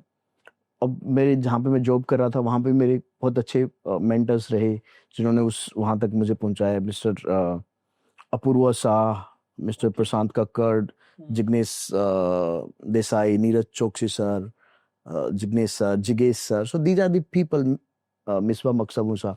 सो दीज आर द पीपल जिनका बहुत थॉट्स रहा, बिकॉज वो भी एक उसी ऑर्गेनाइजेशन कैसे बिल्ड करना है B2B मॉडल के अंदर. तो मैंने अपना जो ग्रोथ पार्टनर नेटवर्क को जो डेवलप करना स्टार्ट किया, तो आई थिंक वो लर्निंग बहुत काम आई. और उसके बाद अभी भी बहुत सारे इंटरनेशनल ट्रेनर्स हैं जिन सबसे मैं कोचिंग लेता हूँ in terms of the content उनके कंज्यूम करता हूँ, like Brian Tracy, Jim Rohn, Dan Martin, so these are the trainer जहाँ मुझे लगता है कि अभी मैं नेटवर्किंग कोचिंग कर रहे हैं हम लोग, so my coach name is Paritosh Pathak. So मुझे लगता है हर एक एरियाज के अंदर आपको मेंटर्स आपके होने चाहिए। सही, डेफिनेटली। और उससे आपको बहुत हेल्प मिलती है, बिकॉज आप खुद सीख सकते हैं, ऐसा नहीं सीख सकते, लेकिन शायद वो जर्नी बहुत लंबी हो जाएगी, लंबी हो जाती, लंबी, टायरिंग। यस, फिर इसके बाद क्या है, डायरेक्शन लेस भी हो सकती है, डायरेक्शन लेस भी हो सकती है, यस। आपको पता नहीं है कि आप गलत डायरेक्शन में जा रहे हो और आपने हाँ। साल भर वेस्ट कर दिया, 2 साल वेस्ट कर दिए, Yes, जैसे वो है ना कि आप जंगल के अंदर हो और आपको लग रहा है आप इधर चल रहे हो, फिर इधर चल रहे हो, फिर इधर चल, आपको लग रहा है जंगल तो खत्म ही नहीं होगा, जबकि आप शायद जहां मुड़ रहे हो वो उससे थोड़ी आगे ही जंगल खत्म हो रहा हो। लेकिन अगर आपके पास वहां पे कोई व्यक्ति हो बताने वाला, भाई जंगल खत्म होने वाला है, 100 मीटर और आगे चलना है आपको, लेकिन आप वहीं से मुड़ के दूसरी तरफ हो जाते हो। So that's what happens without mentor in your life. So ये मैंने फील किया कि जब भी आप बिजनेस के अंदर जा रहे हो, आपको लगता है यार अब यहाँ रास्ता रुक रहा है या बंद हो रहा है या नहीं ग्रोथ आ रही, देन यू नीड टू सी कि कुछ होने वाला है, या ये और करो तो आप वहां तक पहुंच जाओगे। कुछ और स्किल्स लाइक मार्केटिंग, सेल्स, इन सब को भी आपको एक्सप्लोर करने का या सीखने का मौका मिला, या फिर आपने इंटरेस्ट दिखाया, कुछ ऐसी चीजें? हाँ, ये तो उसी एक जर्नी के अंदर था ही, जहाँ मुझे लगा कि यार जब आप इनिशियली आप समझ सकते हैं, जब बिजनेस स्टार्ट करते हो तो आपके अंदर कुछ तो करेज होता ही है। True. और कुछ एरिया जब आपको पता होती है कि ये तुम अच्छे हो, I was good in terms of selling, okay, कि मैं सेल कर लेता हूँ यार, I am good in the rapport building, I am good in terms of the overall client को पढ़ने में या सामने वाले को पढ़ने में, क्या क्या चीजें हैं जो जो इंटरेस्ट टॉपिक पे हम बात करें जिससे कॉन्वर्सेशन बढ़ जाएगी, राइट। तो वो कॉन्वर्सेशंस को बढ़ाने वाला जो इनिशियली फेज था वो किया। बट आई थिंक मार्केटिंग के अंदर और इन डेप्थ आपको जानना होता है, बिकॉज आज की मार्केटिंग कंप्लीटली चेंज हो गई। हमारे जब हमने बिजनेस स्टार्ट किया और आज में दिन रात का फर्क है, तो उसके लिए मुझे कंटिन्यू सीखना पड़ता है। आज जैसे एआई का टाइम है, तो वो आज भी मैं लर्न करता हूँ उसके लिए। आज वीडियो कंटेंट का टाइम है, तो आज भी हम बनाते हैं। आज इंफॉर्मेशन बेस्ड मार्केटिंग है, तो वो भी आज हमको बनानी पड़ती है। सो आई थिंक वो सब चीजें आपको सीखनी पड़ती है। वो बिना सीखे आपकी जर्नी बहुत मुश्किल होने वाली है। Right, right. So I think एक बहुत इंपॉर्टेंट लेसन आपने शेयर किया कि जो नए लोग भी आ रहे हैं इंडस्ट्री में, अगेन यू नो, उनकी लाइफ में ये पर्सनल डेवलपमेंट और कोचिंग मेंटरिंग वाला जो फेज है, ये बहुत इंपॉर्टेंट है, और जितना जल्दी वो इसको शुरू करें उतना अच्छा है उनके लिए। हर एक एरियाज के अंदर आपके पास राइट काइंड ऑफ, जैसे like you are into the marketing, तो एक तो आपका कोई क्लाइंट होगा अपने आप से कुछ करेगा, ट्रू, उसने हिट एंड ट्रायल वाला है और वो छोड़ भी देगा, शायद 2-4 लाख रुपए लगा के छोड़ देगा, लेकिन आपके पास आएगा तो आप उनको बताओगे भाई ये चीजें नहीं काम करेगी, ये चीजें काम करेगी, और इतने दिन तक करोगे तो ये काम करेगी। राइट। सो दैट्स हाउ किसी भी मेंटर ट्रेनर का आपकी लाइफ के अंदर कितना बड़ा रोल है। ओके, सो तो आपकी जर्नी में पर्सनल डेवलपमेंट जब आया, उसके बाद नेक्स्ट लेवल की ग्रोथ जो है अनलॉक हुई, फिर चीजें बेहतर होनी शुरू हो गई। Very good. So like then I think that is what inspired you to like start coaching people, because जो मेरा क्वेश्चन है वो वापस वहीं पे आ रहा है कि रियल एस्टेट से तो बहुत अच्छा पैसा आप कमा ही रहे हैं, और अगर आप उसी पे ज्यादा फोकस करें तो और अच्छा पैसा कमा सकते हैं। यस, तो व्हाई मेंटरिंग? या सो मैंने बताया आपको इंटरनल सेटिस्फैक्शन एक लेवल पे चाहिए होता है। True, because I have seen people, because क्या आप, एक कोट है कि मैं चाहता हूं कि लोगों को, हर किसी व्यक्ति को बहुत अच्छा घर मिले, बहुत अच्छी कार चलाने को मिले और बहुत सारा पैसा मिले, तो उसको पता चलेगा कि आपको एक्चुअल लाइफ में ये नहीं चाहिए था। True, right. अभी हो सकता है उसके पर्सनल एस्पिरेशंस जो गोल शीट के अंदर उसी के साथ जुड़े हुए हो, but if you look at, अगर आपको पर्सनल सेटिस्फैक्शन चाहिए, जैसे अगर आप कभी भी किसी की हेल्प करते हो, उस वक्त जब आपकी जो फीलिंग आती है वो फीलिंग बहुत अलग होती है। आप चाहे रास्ते में किसी की आपने मदद कर दी, किसी को आपने रास्ता दिखा दिया, कुछ भी बता दिया, किसी को एग्जाम में हेल्प करा दी, वो उस वक्त की जो फीलिंग है, that feeling is something different. तो मुझे लगा कि मेरी जो जर्नी है 12, 13, 14 साल की जर्नी, मुझे लगता है कि अगर राइट काइंड में मेंटरशिप हमको मिलती है तो जर्नी शायद बहुत छोटी हो सकती है, 4-5 साल की जर्नी हो सकती है, और वहां से हम लोग बिल्डअप करना स्टार्ट कर सकते हैं। That's how I started getting into the coaching and mentoring industry, जहाँ पे मुझे लगा कि हम इंडस्ट्री को और यूथ को और फेलो बिजनेस ओनर्स को ये सब चीज़ें सिखा पाएँ, बता पाएँ। और वो जब वो एक राइट, आप ऐसे ही किसी को चाय पे बैठ के ये सब चीज़ नहीं समझा सकते। ट्रू। ना उसको ना आप उस चीज़ की रिस्पेक्ट कर पाओगे, ना वो बंदा रिस्पेक्ट कर पाएगा। So you need allotted time जहाँ पे आप ये सब चीज़ें कर सके। तो इसी के लिए मैंने ये चीज़ start, because this is something that give me the highest satisfaction. Okay. So for that internal satisfaction, you started coaching and mentoring side. Yes, others, right? yes. So वो हम क्लाइंट को भी कोच करते हैं, और जो एस्पायरिंग रियल एस्टेट प्रोफेशनल्स हैं उनको भी करते हैं, एग्जिस्टिंग उनको भी करते हैं. That's what we do. So training and coaching, how is it different? What did you experience something new when you started like training people? Because अपने बिजनेस में अपने आप को मैनेज करना आसान है, हमें सिर्फ अपने माइंडसेट को स्ट्रांग रखना है. But then when you are teaching somebody and then working on their mindset, helping them grow, like how is it different? Yeah, it is a lot different because वो शायद उतना ओपन अप हो नहीं हूँ. That is number one. Number two, शायद उसकी journey अलग रही हो, वैसी रही हो, उसका एक्सपीरियंस वैसा. तो आपको अलग अलग डिफरेंट माइंडसेट्स के लोग होते हैं, राइट? टिपिकली हम बोलते हैं 7-8 तरह के माइंडसेट के लोग मिलते हैं. कोई बहुत, किसी को कॉम्प्लिकेशंस पसंद है, किसी को सिंप्लिकेशंस पसंद है, किसी को रिस्क लेना पसंद है, किसी को सेफ पसंद है. तो उन सबको अलग अलग तरीके से टीच करना और उन सबको एक फनल के अंदर लेके आना, व्हाट्स द नेक्स्ट लेवल. तो वो आई थिंक वो बहुत ही इंटरेस्टिंग और बहुत ही चैलेंजिंग है. और हर कोई व्यक्ति उसके लिए ओपन नहीं है. अब जैसे कि हर किसी कोई व्यक्ति उसके लिए ओपन नहीं है. There are very few people those who are open, because जिसको भी, अगर आप इंडिया में जिसने भी ग्रेजुएशन कर ली, वो बोलता है मुझे सब आता है, मुझे बताने की जरूरत नहीं है. 100% राइट. और वो आजकल तो क्या इंस्टा, चैट जीपीटी सब कुछ है, तो लोगों को लगता है कि हमको सब कुछ आता है, हमको बताने की जरूरत नहीं है. So that's how it is. So जो आपका ट्रेनिंग का जो मॉड्यूल है, जो आप उन्हें सिखाते हो, उसमें मतलब मेन स्पेसिफिक फोकस आपका क्या रहता है? जब लोग आते हैं तो उनके क्या ऐसे बिलीव्स या चैलेंजेस हैं जो वो लेके आते हैं, और आप किन चीजों पे ज्यादा काम करते हो? क्या आपका एक गेम प्लान रहता है उसके लिए, अगर हम बात करें 1 साल का? जैसे मैंने बताया, 2 एरियाज है जिस पे काम करते हैं. One is mindset, another is skill set. Mindset में देयर आर डिफरेंट एरियाज. कुछ हैबिट्स होंगी, कुछ रूटीन्स होंगे, कुछ उसका फ्रेमवर्क होगा, long term, mid term, short term goals होंगे, जिनके ऊपर उनका माइंडसेट का काम हो. Then there skill set. So skills में सेल्स है, मार्केटिंग है, नेटवर्किंग है, ऑपरेशंस है, then your research and development programs है. So these are the area जिसके ऊपर अलग अलग, बिकॉज एक प्रोग्राम को लगभग 1 महीने के आसपास का टाइम लगता है. उसको आपको पढ़ना है, सीखना है, इम्प्लीमेंट करना है.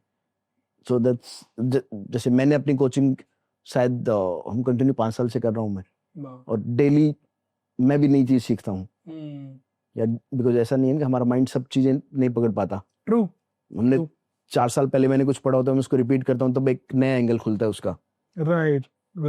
That's how we do. तो आपकी जो मेंटरिंग जर्नी है, उसमें से कोई एक सक्सेस स्टोरी शेयर कीजिए, जो कोई आया हो ऐसा जो बहुत ही स्ट्रगल कर रहा हो, या बिल्कुल ही एक हम्बल बैकग्राउंड से उठ के आया हो, जिसको शायद वो माइंडसेट भी नहीं है या उसे एक्सपोजर नहीं है मार्केट का, पर उसने कमिटमेंट दिखाया हो सीखने में, और फिर आपको एक फिनोमिनल रिजल्ट दिखा, बहुत अच्छी ग्रोथ स्टोरी हो. शॉर्ट टर्म में तो बहुत सारे होंगे, बट अगर मैं अपने टीम मेंबर्स की बताऊं जो मेरे साथ लॉन्ग रन तक जुड़े, और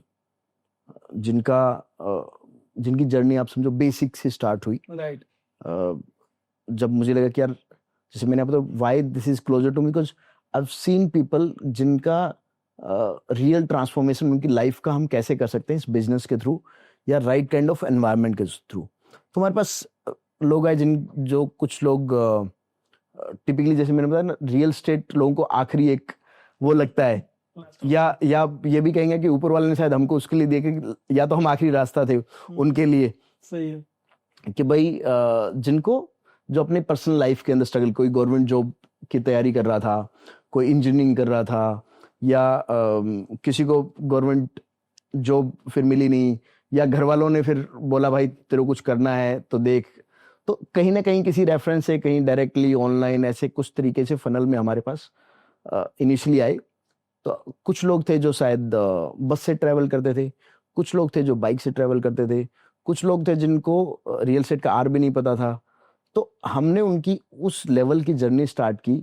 जो बस वाले थे उनको बाइक तक ले गए, बाइक से उनको कार तक लेके गए, कार से उनको एसयूवी कार तक लेके गए, बिना कुछ सोते हुए शायद उनको एक छोटी इन्वेस्टमेंट पे लेके गए, फिर उनको एक बड़े प्लॉट की इन्वेस्टमेंट पे ले गए, फिर उनकी एक नए एसेट बिल्ड किया, और शायद अब बहुत सारे ऐसे लोग होंगे जिनके मल्टीपल एसेट्स हमने बिल्ड कराए थ्रू दिस इंडस्ट्री। उनकी उनके उनके चाहे घर में कोई फंक्शन हो, उनके फैमिली के अंदर कोई फंक्शंस हो जिनको टेक केयर किया उन्होंने। तो ये सारी जो चीज़ें हैं, ये मुझे लगता है कि हम हेल्प करते हैं और हम एक मीडियम है, राइट। हम एक मीडियम है, और अगर मुझे लगता है कि ऐसे हम 100, 200, 500, 1000 लोगों को अगर हम इस तरीके से कर पाए जस्ट बिकॉज कि उनके अंदर पोटेंशियल है, और हम वो राइट काइंड ऑफ नगेट्स उनको दें कि यार ऐसे ऐसे ऐसे ऐसे करोगे तो आप कर सकते हो। तो I think that is something. फिर आपको अब उसमें चैलेंज कहाँ आता है, जो मैं इस इंडस्ट्री के अंदर लोगों को जाना समझा कि लोग अपनी टीम को क्यों नहीं सिखाते। तो उनको लगता है यार ये तो कॉम्पिटिटर बन जाएंगे, ये तो इनको तो तुम अनिल तू तो सब कुछ सिखा देता है, ये तो कल को अपनी दुकान खोल के बैठ जाएंगे। तो मैंने कहा दैट इज समथिंग जो जिनको करना है, या जो चीजें हैं माय कर्मा इज कि जो मुझे आता है या जो मुझे लगता है वो सब मैं सिखाऊं। सही। बिकॉज मैं अपनी लाइफ के अंदर शायद 4-5-7 साल पीछे रहा बिकॉज ऑफ नॉट इम्प्लीमेंटिंग या नॉट नोइंग, और मुझे अगर कोई चीज पता है तो इट इज माई 100% रिस्पॉन्सिबिलिटीज कि मैं उस जो भी मेरे साथ रिस्पॉन्सिबिलिटी का टीम मेंबर आता है उसको मैं ये सारी चीजें बताऊं so that they can build their own also. True. Because it's I can not be 100, जैसे हमारे मेंटर्स कहते हैं कि भाई आप 100% आपके साथ पूरी थ्रू आउट लाइफ कोई रहेगा, ये हो नहीं सकता। ट्रू। Exactly. तो आपको अगर आप नहीं सिखाओगे किसी को तो आपके लिए वैसी ही लाइबिलिटी है, वैसे ही लाइबिलिटी। एग्जैक्टली वैसी लाइबिलिटी। तो आपका कर्मा ये है कि आप किसी को भी 100% सिखाओ, then it's their karma, it's their karma कि उनको जो करना है नहीं करना है, बट आप उसके अंदर कहीं पे भी बेईमानी मत बरतो कि आप ये नहीं बताओगे, ये नहीं बताओगे, ये नहीं बताओगे। That's what we do. Right. जिसको रुकना है वो रुकेगा, जिसको जाना है वो जाएगा। Yes, so that's what our mentor says कि some will, some won't, so what was next. So we always focus on कि हम कितने और लोगों को हम इस जर्नी के अंदर दे सकते हैं, बिकॉज इंडिया का जो यूथ है उसके अंदर बहुत ही जबरदस्त लेवल की पोटेंशियल है। More than 2 crore people every year pass out from their college. इतनी बड़ी पोटेंशियल है जिनको आप टैप कर सकते हो, जिसको इस बिजनेस में ला सकते हो, जिनको ये चीजें आप सिखा सकते हो। जैसे एक एक यंग ग्रेजुएट है, आज वो डिसाइड करता है कि मुझे रियल एस्टेट में करियर बिल्ड करना है, कमिटेड भी है, और वो बोल रहा है मैं अगले 5 साल रियल एस्टेट को दूंगा। आपके हिसाब से एक अगर आप उसे एक स्टेप बाय स्टेप प्लान बताना चाहो तो उसको कैसे इस जर्नी में आगे बढ़ना चाहिए? ओके, सबसे पहले तो उसको ये देखना है कौन से स्पेसिफिक एरिया पे उसको काम करना है। ओके। उस सिटी का क्या आने वाले टाइम के अंदर ग्रोथ है। ओके। वहाँ पे उसके माइंडसेट के प्लेयर्स हैं कि नहीं है, प्लेयर्स इन सब जिनके पास इन्वेंट्री तो हो, राइट, कि वो जो प्रोडक्ट है जिसको सेल करने वाला है उसकी यूनिट अवेलेबल होनी चाहिए फॉर द सेल, राइट। सो वो देखना भी बहुत जरूरी है कि वहाँ पे उतनी पोटेंशियल है कि नहीं है। okay. और उसके बाद उसको हर साल 1 से 2 एरिया के अंदर काम करना होगा। जैसे बिजनेस के अंदर टिपिकली 6 से 7 एरियाज है जिसके ऊपर काम करते हैं। सेल्स है, मार्केटिंग है, R&D है, ऑपरेशंस है। सो अलग अलग टाइम पे उसको अलग अलग चीज़ों का काम होता है। तो इनिशियली जो उसको काम करना है वो सेल्स पे और मार्केटिंग पे काम करना है। सेल्स पे इसलिए काम करना है कि जिससे उसके पास रेवेन्यू आ सके, मार्केटिंग पे इसलिए काम करना है जिससे उसके पास नई लीड्स आ सके जहाँ से वो काम करे। उसके बाद ये बाकी सब बिजनेस एंगल है जहाँ से वो स्टार्ट कर सकता है। तो हर साल एक एरियाज पे काम करे, कभी टीम बिल्डिंग पे काम करना है, कभी ऑपरेशंस पे काम करना है। एक बार बिजनेस बढ़ा तो ऑपरेशंस के अंदर चले जाएगा तो उसको ऑपरेशन सीखना है। एक लेवल पे आने के बाद उसको उसी नेटवर्क से काम कैसे करना है वो नेटवर्किंग सीखनी है। राइट काइंड ऑफ लोगों से कैसे मिले, बिकॉज एक स्टेज पे आने के बाद बिजनेस आप सिर्फ मार्केटिंग से ग्रो नहीं कर सकते, यू नीड कनेक्ट्स। ट्रू। तो ये सब स्टेप बाय स्टेप्स है जो आप सीख सकते हैं। फिर तो आपने पहला स्टेप बोला मार्केटिंग और सेल्स पे फोकस करना है, आई थिंक पहला साल, और वहां से आप रेवेन्यू आपको दिखना शुरू हो जाएगा। yes. फिर उसके बाद नेक्स्ट आता है आई थिंक ऑपरेशंस, फिर yes. उसके बाद कि जो कस्टमर्स आपके पास ऑन बोर्ड होंगे उसको सही से सर्विसेज जा रही है, that comes into the operations. उसके बाद आपके पास अगर मैं कहूँ अकाउंट्स का पूरा काम करने की जरूरत होती है, बिकॉज कौन सा प्रोडक्ट या कौन सी मार्केट सेगमेंट है जो आपको प्रॉफिट दे रही है, कौन सा आपका प्रॉफिट जला रही है, okay, that's come into the accounts. आपको डेटा आपके पास स्ट्रॉन्ग होना चाहिए जो इस चीज का पता चले। Right, then comes the team building, because आप खुद ही ये सब कुछ करते रहोगे तो आप एक स्किल तक बिजनेस को नहीं लेके जा सकते। तो आपको जब 2-3 साल हो जाए तो आपको राइट काइंड ऑफ टीम्स जरूरी है जो आपकी चीजों को आगे लेके जा सके। राइट। और ये सारी चीजें आप सिखाते हो अपने ट्रेनिंग प्रोग्राम में? यस यस, चीजें दैट्स द सिखाते step by step we teach. Great. So guys I would say that अगर आपको रियल स्टेट में जरा सा भी इंटरेस्ट है और अगर आप एक अच्छा करियर बिल्ड करना चाहते हो रियल स्टेट में, so I think Anil is perfect person for you. One more thing, आप बताइए कि अगर कोई आपसे जुड़ना चाहता है या आपका वेबिनार अटेंड करना है या आपको ट्रेनिंग प्रोग्राम से अटेंड करना चाहता है, वो कैसे कर सकता है? तो जो हमारी ट्रेनिंग प्रोग्राम्स हैं, सो उसके लिए आप वेबिनार्स पे आ सकते हैं हमारे। तो वेबिनार्स के दीजिए दी कॉन्टैक्ट डिटेल जिससे आप जाके कनेक्ट कर सकते हैं। देन कम्स दी हमारी आप हमारी ट्रेनिंग प्रोग्राम्स का हिस्सा हो सकते हैं। जो ट्रेनिंग प्रोग्राम 1 दिन का स्टार्ट होगा and then goes up to 6 months training periods.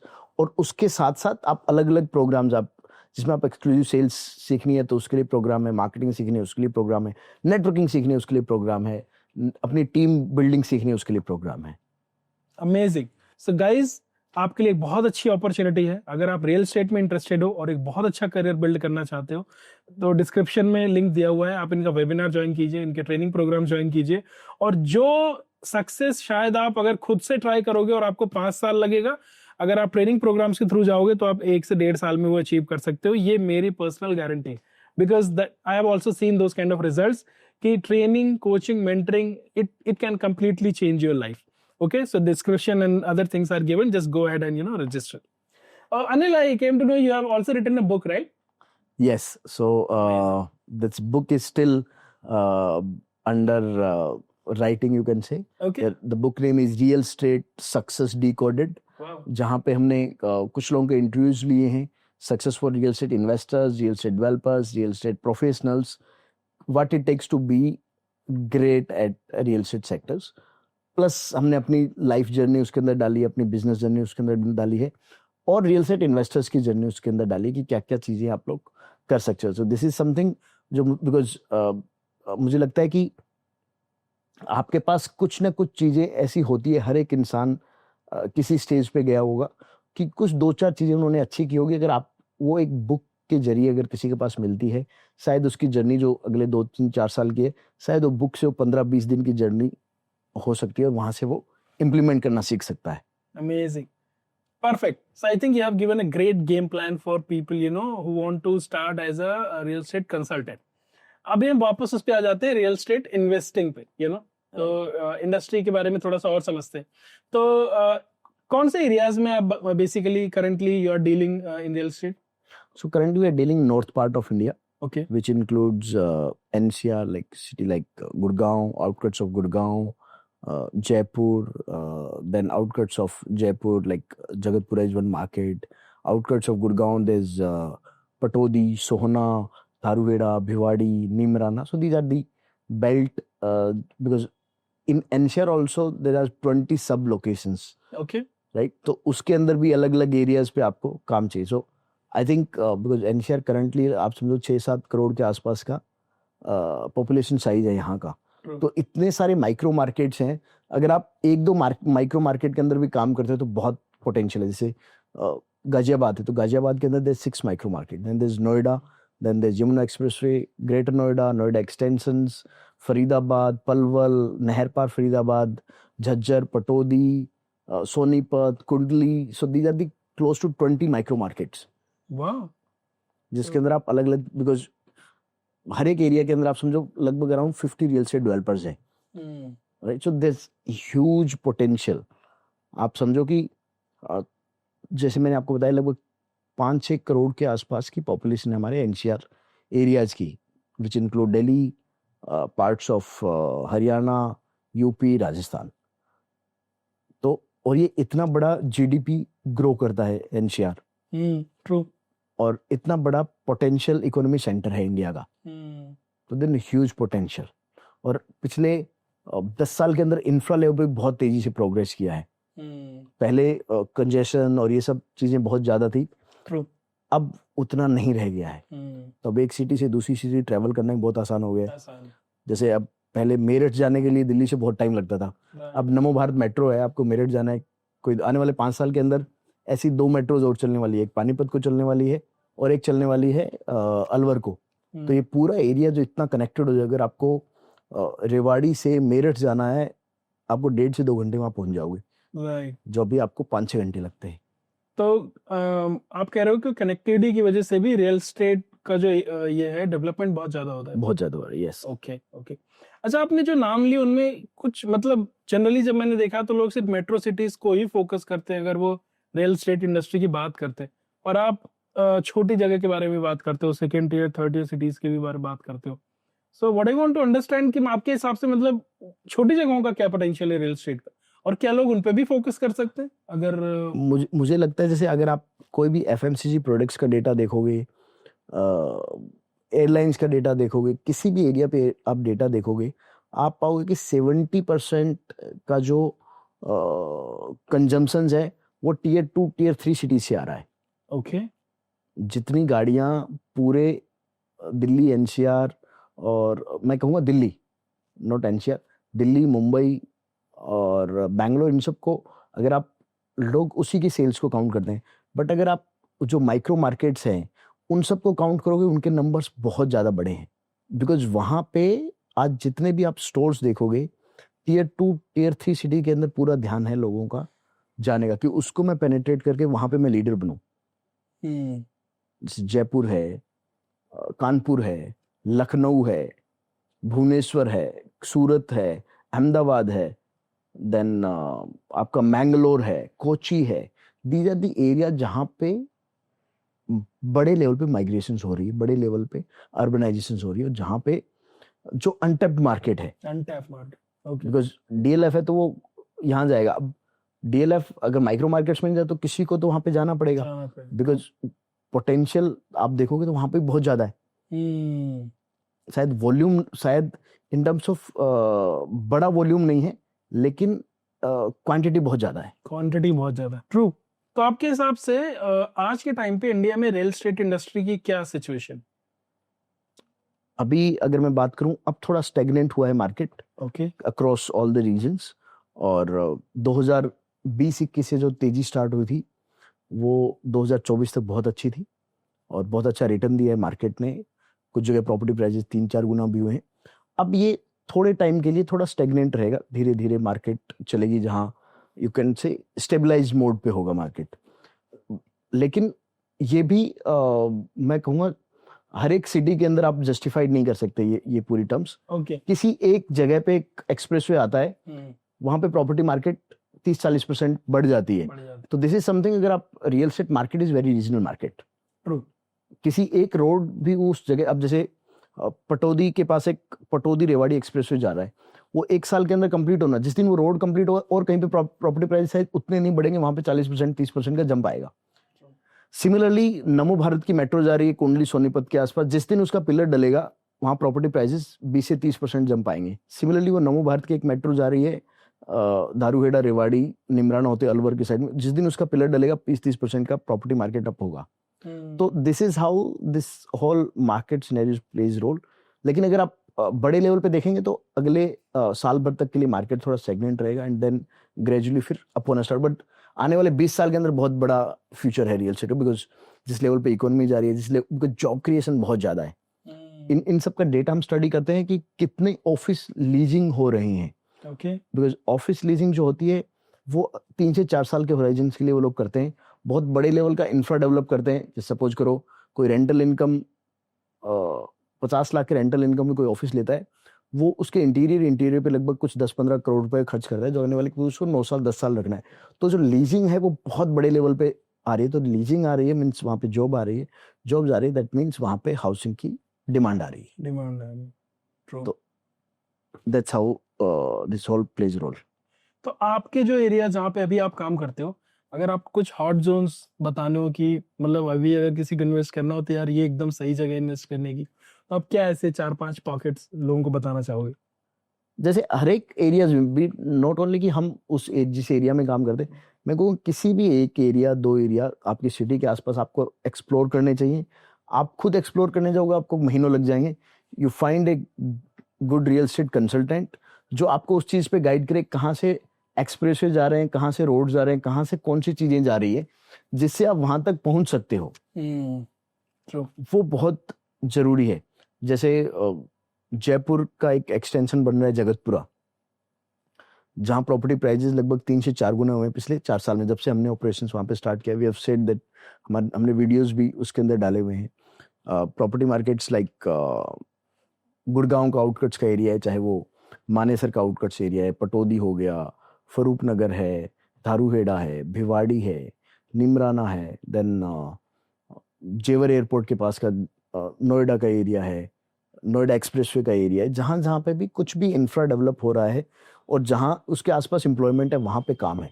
जैसे आज से अगर मैं बात करूँ 15 साल पहले, जो द्वारका, दिल्ली और गुड़गांव का रेट, थोड़ा गुड़गांव का रेट ज़्यादा था, द्वारका कम था। लोग हमको बोलते थे कि यार अनिल, उस वक्त थोड़ी हमको समझ आने लगी थी एम्प्लॉयमेंट का रोल कैसे प्ले होता है, कैसे रेट बढ़ेंगे।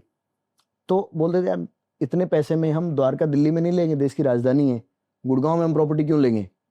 तो हम उनको बोलते थे जहाँ एम्प्लॉयमेंट है लोग तो वहाँ आएंगे ना, सिर्फ दिल्ली कैपिटल होने से क्या होता है। अगर वहाँ पे एम्प्लॉयमेंट नहीं है, उतनी ही है, 12 खम्बा रोड पे जितने ऑफिस स्पेस है उतने ही है। सही है। अगर वो नहीं बढ़ रहे, वहाँ पे एम्प्लॉयमेंट नहीं आ रही, नई कंपनीज अपने हेडक्वार्टर्स गुड़गांव ओपन कर रही है, तो डेफिनेटली सी बात है प्रॉपर्टी प्राइजेस गुड़गांव के अंदर बढ़ेंगे। ट्रू। और जिन लोगों ने उस वक्त डिसीजन लिया, जो 40-50 लाख रुपए की प्रॉपर्टी प्राइजेस जिन्होंने उस वक्त कैच किया, जो लगभग 4-5 करोड़ के आसपास है। ऐसा नहीं कि दिल्ली में नहीं बढ़े, दिल्ली के अंदर 2-2.5 करोड़ तक पहुंचे होंगे, और वहाँ रिटर्न ज्यादा है। वहाँ रिटर्न ज्यादा है। तो आपको सबसे ज्यादा ये देखना है कि वहाँ पे इंफ्रा कहाँ आ रही है और एम्प्लॉयमेंट कहाँ पे आ रही है, जिससे आपको डिमांड है, प्रॉपर्टी की डिमांड होगी तभी उसके प्रॉपर्टी प्राइसेस बढ़ेंगे। आई थिंक आपने बहुत ही एक इम्पोर्टेंट एंगल बताया कि इस तरीके से ऑब्जर्व करना चाहिए मार्केट को कि नई कंपनीज कहाँ आ रही हैं, नए एम्प्लॉयमेंट्स कहाँ पे हो रहे हैं, और फिर वहीं के आसपास में आपकी हाउसिंग की डिमांड्स बढ़ रही हैं। जैसे उसी वक्त कुंडली सोनीपत की एक मार्केट थी, जब हम गुड़गांव कैटर करते थे, तो कुंडली सोनीपत जो है दिल्ली से बिल्कुल टच में है, उसकी इंफ्रा भी अच्छा है, सब कुछ था, यहाँ पे जाम भी लगता था, इंफ्रा भी अच्छा नहीं था, पानी भरता था, रोड भी ठीक नहीं थी। बट जब एम्प्लॉयमेंट यहाँ सारी आ रही तब हम कह रहे थे कि यहाँ पे पैसा लगाओ, यहाँ पे पैसा बनेगा, क्योंकि कंपनीज के ऑफिस यहाँ पे आ रहे हैं, तो लोगों की डिमांड यहाँ होगी, लोग दिल्ली से रोज अप डाउन नहीं करेंगे। ट्रू। और वो देख ही रहे हो आप आने वाले टाइम में, मतलब पिछले 10 से 15 साल के अंदर लगभग कुछ 40 से 50 लाख लोगों की माइग्रेशन हो गई है गुड़गांव के अंदर from Delhi. I think so, yes, you are absolutely right. Yes, एक काफी एक सेगमेंट है जो लोग का, बिकॉज वो डेली ट्रैवल नहीं करना चाहते थे यार, ठीक है वहीं रह के काम करते हैं। यस, अभी आपके हिसाब से रियल एस्टेट में जो इन्वेस्टमेंट पर्पस से लोग कौन सी चीजों पे पैसा लगाना चाहते हैं ताकि वो इन्वेस्टमेंट पे उनको बेहतर आरओआई मिल सके? लैंड तो ऑलवेज नंबर वन। जहाँ अगर आपको, अब लैंड में भी आपको राइट लैंड चाहिए, राइट लोकेशन पे चाहिए, लीगलिटीज उसकी क्लियर होनी चाहिए, तो लैंड इज समथिंग जो आपको हमेशा बहुत अमेजिंग लेवल पे रिटर्न देगा। उसके अलावा और अल्टरनेट एरियाज हैं, अगर आप जैसे रेंटल इनकम के लिए सर्विस अपार्टमेंट, स्टूडियो अपार्टमेंट्स लेते हैं, राइट लोकेशंस पे उसका रेंटल बहुत अच्छा है। ओके। राइट लोकेशंस पे आप कमर्शियल प्रॉपर्टी लेते हैं जहां आपको लगता है यार इतना फुटफॉल्स एक्सपेक्टेड है या इतना चल रहा है और ये रीजंस है, वहां पे आप कमर्शियल में पैसा लगाइए। आजकल then there is concept called जो मल्टी ओनर्स कॉन्सेप्ट है, एक लैंड पे जैसे सपोज करो आप 20 करोड़ रुपए का एक एकड़ मिल रहा है आपको गुड़गांव में, बट आपके पास 20 करोड़ रुपए है नहीं, लेकिन आपके पास हो सकते 40-50 लाख रुपए हो, और ऐसे 20-25 लोगों का फ्रैक्शनल ओनरशिप जिसको बोलते हैं, तो दैट्स समथिंग जो इस टाइम पे इन है। अगर आप, लेकिन उसके भी कुछ कैच हैं, आपको right kind of advisers, right kind of people आपके पास होने चाहिए, तो उसका बहुत अमेजिंग लेवल पे रिटर्न है। तो ऐसे बहुत सारे एरियाज हैं, इट डिपेंड्स कि आपका एडवाइजर्स कौन है और आपके कनेक्ट कहाँ पे और किस तरह का आप काम देख रहे हैं। राइट, आई थिंक इन्हीं रीजंस की वजह से, because see a normal person let's say I am a working professional, मेरा तो ध्यान अपनी जॉब में है, मैं ना तो इतना डेटा पढ़ रहा हूँ, ना तो मैं डे टू डे क्या अपडेट्स हो रही हैं सारी राइट चीजें। Right right I think that is where somebody like you, उसका रोल इतना इंपॉर्टेंट हो जाता है, यस बिकॉज आप डेली बेसिस पे उन सारी चीजों को समझ रहे हो, आपके पास फैक्ट्स हैं, डेटा हैं, स्टैटिस्टिक्स हैं, कहाँ से मेट्रो जा रही है, कहाँ पे एम्प्लॉयमेंट बढ़ रहा है, कहाँ पे प्रॉपर्टीज के रेट्स आ रहे हैं। I think that's where you know the kind of your role becomes so important, right? तो हम इस चीज पे लोगों को बोलते हैं, जैसे कई बार लोग क्या बोलते हैं कि यार हम जब प्रॉपर्टी कोई फाइनलाइजेशन करने पे होता है या कुछ होता है, उनको लगता है हमको रियल एस्टेट कंसल्टेंट्स के थ्रू नहीं जाना यार, 2-3% बचाना है अपने को। तो हाँ बिल्कुल, तो हम जब लोग देखते हैं, सोचते हैं ऐसा। अगर आप सपोज किसी चीज पे 1 करोड़ रुपए 2 करोड़ रुपए लगा रहे हो, वो उसकी एक फीस है, 2-3-4-5 लाख रुपए जो आप जो भी है। उसको दे रहे हो एज एन रियल्टी रिवॉर्ड्स, तो वो उसकी फीस है, बिकॉज वो आपका उतना टाइम बचा रहा है, आपकी सरदर्दी बचा रहा है, Right. तो उसके लिए वो उसकी अर्निंग है। और अगर कोई आपको 5 लाख रुपए की फीस लेके आपके 50 लाख रुपए बना रहा है, तो वो सस्ता है कि महंगा है? Absolutely. That is where people don't get it right, कि उनको लगता है नहीं मैं ही सब कुछ कर लूंगा, मैं ही पता कर लूंगा, यही कर लूंगा, वो कर। आपने पैसा बनाया अपनी जॉब से, अपने बिजनेस से, कहीं किसी भी चीज से, आप उस पर ध्यान दो, उसको बड़ा करो। ये पैसे की रिस्पॉन्सिबिलिटी किसी ऐसे व्यक्ति को जो इसके अंदर प्रो है, एक्सपर्ट है। Right right. लेकिन जैसे मैंने आपको बताया कि यहाँ पे थ्रू आउट द वर्ल्ड लोगों को ये लगता है कि नहीं मेरे से ज्यादा समझदार कोई नहीं होगा, या वो बहुत शॉर्ट प्ले करना चाहते हैं कि नहीं मुझे इन सब में नहीं पड़ना, मैं तो 2 लाख रुपए इस चीज पे बचा लूंगा। तो आई सीन पीपल जो 2-3 लाख रुपए इस चीज के अंदर बचाते हैं, उसके बाद वो कई लाखों रुपए लूज कर जाते हैं। राइट। तो यू नीड समवन जो आपके साथ में खड़ा हो। True. Because real estate industry अभी तक उतनी रेगुलेटेड नहीं हुई है हमारी। Absolutely right. I think last कुछ years में कुछ चीजें हुई हैं, but still there is a lot to do. Yes. मतलब एक रेरा आया है हमारे पास, लेकिन फिर भी इतनी सारी चीजें हैं जो हम भी इस इंडस्ट्री के अंदर इतने टाइम से हैं, हमारे लिए भी हर 4 महीने में कोई नई चीज आ जाती है, तो ऐसा भी हो सकता है। Right right, amazing. तो आपने आई थिंक बहुत अच्छे से पूरा कवर किया रियल एस्टेट वाला। और गाइज अगर आप इन्वेस्टमेंट पर्पज से देख रहे हो, तो आई थिंक अनिल ने बहुत ही बेहतरीन पॉइंटर शेयर किए हैं, किन किन चीज़ों को ध्यान में रखना है, कहाँ पे नई कंपनीज आ रही हैं, ज़्यादा ऑफिसेस कहाँ लीज पे लिए जा रहे हैं, एम्प्लॉयमेंट कहाँ होने वाला है, कहाँ पे home as a home buyer कहाँ पे ज़्यादा बढ़ने वाले हैं। And he mention land is always the first priority, अगर आप कैप्चर कर सकते हो तो go ahead with that.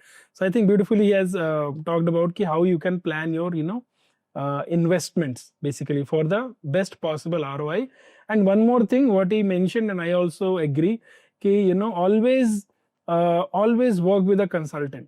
Like he's somebody who is already expert in his industry, he knows in and out lot of things, and if you can just pay 2-3% to him, definitely he will give you a better deal. Your the money you will invest will have more ROI. आप ज़्यादा पैसे ROI में बना सकते हो वहाँ से। So in a long run it will always give you more benefits compared to अगर आप खुद से सब कुछ करने की कोशिश करो और फिर कहीं आप फंस जाओ, उलझ जाओ, नुकसान हो जाए, and then you have nothing else but regret, right? So that is also something you should consider. So now let's talk about some life philosophy principles, like how you hold everything together, because life में इतनी चीजें हैं, जब success आती है उसके साथ आपके हर किसी के पास थोड़ा ईगो भी आता है। कैसे आप उन चीजों को मैनेज किया, कैसे आप हम्बल रहते हो, because I know you are very down to earth person, very humble person, so how do you manage that side of of your life? I think if it talk about the grounded, तो उसको थोड़ा हम उस life journey को जब हमने जाना कि यार कहीं कुछ मोमेंट पे राइट लोगों से हम मिले, जिसकी वजह से हमारी लाइफ के अंदर कुछ अच्छा चेंज आया या अच्छे हुए हम। कुछ सेकंड्स का ही फासला रहा होगा जिसकी वजह से मैं उस घर के अंदर पैदा हो जहाँ मुझे एजुकेशन या बाहर भेजने के लिए एग्री हुए। हो सकता है मैं उस सेकंड के अंदर पता नहीं कौन से घर के अंदर पैदा होता, तो दैट्स समथिंग, अगर मुझे उस चीज का प्रिविलेज मिला है तो मुझे उस चीज को कंट्रीब्यूट करना चाहिए। मेरे साथ के पता नहीं कितने ही लोग होंगे जिनको राइट काइंड ऑफ मेंटर्स नहीं मिले या उनका उस डायरेक्शन में दिमाग ही नहीं गया, तो अगर मेरा उस मिली सेकंड्स के अंदर भी उस साइड पे माइंड गया है कि मेंटरशिप भी कुछ होता है, लर्निंग्स भी कुछ होता है, लाइफ के अंदर कुछ और भी चीजें हैं, तो शायद मुझे लगता है that's what keep me grounded कि यार मुझे और कुछ करना है, ये सब देना है, और ये सब जर्नी अगर मैं नहीं करूंगा तो इनर फुलफिल्ड मुझे नहीं आएगी। That is what keeps you grounded कि मुझे कुछ प्रिविलेज मिले हैं जिनकी वजह से मैं हासिल कर पाया। तो I think instead of feeling like egoistic about it, I think you have a kind of gratitude Yes. कि यार जिंदगी में जो भी मिला है ठीक है, और उसको कैसे बेस्ट कैसे, हाँ मतलब अगर आपके पास ग्रेटिट्यूड नहीं होगा, इट्स नॉट दैट कि हमारे पास there are two kind of person, 90% people are those kind of person जिनके पास जो नहीं है उनकी नजर हमेशा उस पे रहती है। ऐसा नहीं कि हमको वो नहीं चाहिए, जैसे हम भी बिजनेस कर रहे हैं, हमको भी अदर लोकेशन पे जाना है, ये लोकेशन स्टार्ट करना है, ये करना है, ये भी करना है, ये भी करना है, बट सिमिलर टाइम पे आपको ग्रेटिट्यूड में भी रहना है, and then you aspiring to be there in that phase. But most of the people उस ग्रेटिट्यूड पे नहीं होते, वो हमेशा जो नहीं है उसको देखेंगे। वो पूरा मतलब सिर्फ एक गोल नहीं होता है, वो पूरा फोकस, पूरी एनर्जी सब वहीं पे लगा, सब वहीं पे, जो आपके पास नहीं होता है, जो नहीं होता है। सो आई थिंक वो आपको चाहिए कि you are privilege, you have gratitude कि आपका जो कुछ है, and then how you can contribute to that. Great. So like इतने साल हो गए अभी इंडस्ट्री में, and you have achieved a decent amount of success, and you are also training people, मतलब I think it's going very good. But then अब इस time पे जो एक पैशन है उस इंडस्ट्री के लिए, उस काम के लिए, वो अब किन चीजों से आता है? एज यू मेंशन आल्सो कि मतलब चीजें चेंज होती रहती हैं, इंस्पिरेशन भी चेंज होते रहते हैं। अभी आपका जो पैशन है, जो एक्साइटमेंट है अपने काम के लिए, वो अब किन चीजों से आता है, और क्या एक बिगर विजन और क्या है अपनी इंडस्ट्री के लिए, अपने काम के लिए? जैसे मैंने आपको बताया कि एक लेवल पे आके आपको सेल एंजॉय नहीं कर दी। मैं किसी को अब अगर कोई प्रोडक्ट सेल करता हूँ, कुछ करता हूँ, शायद वो मुझे उतना एंजॉय नहीं लगता। ओके। तो मुझे एंजॉय लगता है जब मेरी टीम, मेरे मेंटी, मेरे कोचिंग स्टूडेंट, जब वो जाके कोई प्रोडक्ट सेल करते हैं, उनकी लाइफ बेहतर होती है, वो मेरे लिए बहुत सेटिस्फाइड होता है। ओके। बिकॉज ऑफ कि यार कोई व्यक्ति ने ये सब सीखा और उसने आज कोई 50 लाख रुपए का सेल किया, उसको 1 लाख रुपए बना, उस 1 लाख रुपए से उसने अपनी एक बाइक ली, या उसने फोन लिया, उसने उसने इतना पैसा बनाया कि उसने घर की डाउन पेमेंट की, घर ली, गाड़ी अपग्रेड कराई। दीज आर दी थिंग्स जो मुझे लगता है कि हर एक किसी का राइट है, और अगर वो अपना टाइम और ये सब चीजें दे तो वो इजीली अचीव कर सकता है। तो ये मुझे बहुत सेटिस्फाई करता है कि बिकॉज ऑफ माई लर्निंग्स कोई बंदा वहां उस स्टेज तक पहुंचा है, और दैट्स माई गोल्स कि 2030 तक मैं 1 लाख लोगों को उस फाइनेंशियल फ्रीडम तक लेके जाऊं। वाह। तो अनिल जी, आपने बहुत ही अच्छे ढंग से जो है डिटेल में आपने सारी अपनी नॉलेज शेयर करी। स्टार्टिंग में हमने बात की करियर ऑप्शंस कैसे हो सकते हैं, कौन सी प्रॉपर्टीज अच्छी हैं, एक रियल एस्टेट कंसल्टेंट कैसे ग्रो कर सकता है, एक इन्वेस्टर कैसे ग्रो कर सकता है इस इंडस्ट्री के अंदर। बहुत सारी चीजें आपने डिटेल में पूरी बताई। लास्ट में अगर आपको कुछ 3 ऐसे स्ट्रॉन्ग पॉइंटर्स, चाहे आप उन्हें लाइफ प्रिंसिपल्स कह लीजिए, चाहे आप उन्हें गोल्डन नगेट्स कह लीजिए, कुछ ऐसी 3 प्रिंसिपल्स जिन चीजों ने आपको बहुत हेल्प किया लाइफ में ग्रो होने में, जो आप अपनी ऑडियंस को देना चाहो, हमारे व्यूअर्स को, कि वो डेफिनेटली उनको हेल्प करेंगे, तो वो क्या रहेंगे? One is always be learnable. Good. Yes. आप कभी भी ये मत सोचना कि मुझे सब कुछ आ गया, मुझे सब कुछ आता है, बिकॉज लाइफ आपको कभी सिखाना नहीं छोड़ती, तो आपको कभी सीखना नहीं छोड़ना चाहिए। सही। So that's number 2। चैलेंजेस हमेशा आपकी लाइफ के हिस्सा रहेंगे। जिस स्टेज पे आप ग्रो होते जाओगे, चैलेंजेस भी उतने ही बड़े लेवल पे ग्रो होते जाएंगे। वो कभी भी कम नहीं आने वाले, आपको उनसे बड़ा होना है। सो दैट वाज सीन कि अगर चैलेंजेस मुझ पे भारी हो रहे हैं, that means as a person मैं ग्रो नहीं किया हूं, as a person I need to grow. Right.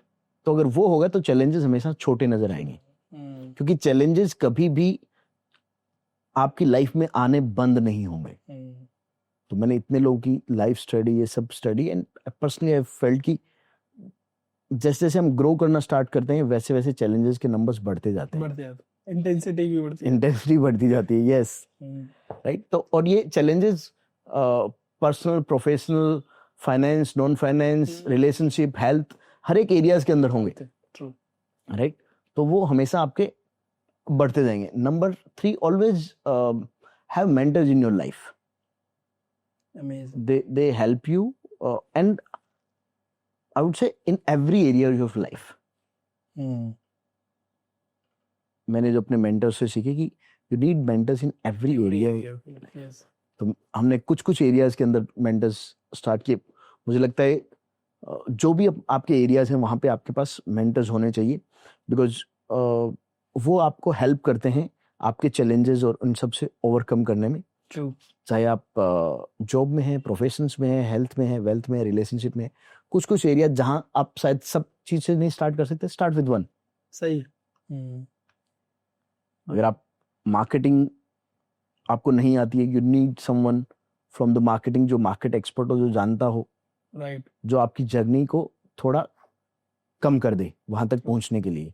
आपको सेल्स नहीं आती है, जो आपको सेल्स सिखा दे। अगर आप खुद ही एक्सपेरिमेंट करते करते तक चलोगे तो लाइफ इतनी बड़ी नहीं है हमारी, 80-100 साल जीते हैं हम, तो उसके लिए हमारी लाइफ बहुत छोटी पड़ जाएगी। राइट। जैसा I think someone said it very beautifully कि अगर हम सिर्फ अपनी गलतियों से सीखेंगे तो लाइफ इतनी छोटी है कि सब कुछ सीख नहीं पाएंगे। यस। तो दूसरे की गलतियों से सीखना, और मेंटरशिप बेसिकली वही होती है। आपने जो आपका 15 साल का एक्सपीरियंस है, आप उसे फिल्टर आउट करके और वही चीजें सिखा रहे हैं कि ये गलतियां नहीं करनी है, ताकि सामने वाला वो ग्रोथ 3 साल में अचीव कर सके। Yes yes. तो आई थिंक वही होता है कि वो आपकी गलतियों से सीख रहा है, यस, जो आपने करी है। तो I think that is how it is amazing. So I think 3 pointers are, पहली कि you have to be learnable, be open to learning, have an open mind, हमेशा सीखने के लिए रेडी रहिए। दूसरा आपने बोला प्रॉब्लम्स कभी खत्म नहीं होंगी, so be ready for that. As a person you have to grow so that you can handle those problems. फिर नए आएंगे प्रॉब्लम्स, फिर आप ग्रो करोगे। So I think so it is, that is how it is. And the third is always have mentors in every area of your life. I think these are really very powerful, golden nuggets which can change your life. If you just implement it in your life, it will really, really change you. So Anil, we have covered a lot of ground today. आज हमने बहुत detail में जो है discuss की सारी चीजें। कुछ पर्सनल क्वेश्चन है 4-5 rapid fire round. So like quickly just आपको वन लाइनर आंसर इनके देने, whatever comes to your mind. Okay, so one line advice to first time home buyer. Version 1 is better than version none। Okay। That means आपके पास जो budget है अभी और जहां आप अफोर्ड कर पा रहे हो वहां आप अफोर्ड करके ले लो property. Okay. Mostly people find it कि मेरे को जो प्रॉपर्टी मिल रही है वो मिल रही है 1.5 करोड़ रुपए की, मेरा बजट है 1 करोड़ रुपए का, जहां मुझे 1 करोड़ में प्रॉपर्टी मिल रही है वो मुझे लेनी नहीं है। Okay. So what we tell those first home buyers कि आज जहां आपको प्रॉपर्टी मिल रही है, जहां आप अफोर्ड कर पा रहे हो, वहां आप अपनी प्रॉपर्टी आज ले लीजिए। बिकॉज आने वाले 5 साल के अंदर जब आप उस 1.5 करोड़ की अफोर्डेबिलिटी पे जाओगे, वो प्रॉपर्टी 3 करोड़ की हो चुकी होगी, आपकी इनकम उस वक्त 2 करोड़ रुपए की रेंज पे होगी। Right. So I've seen this with last 15 years with the people। जहां वो 50 लाख की प्रॉपर्टी अफोर्ड कर पा रहे थे, हमने उनको 50 लाख की प्रॉपर्टी दिखाई, लेकिन उनको चाहिए थी 80 लाख की प्रॉपर्टी।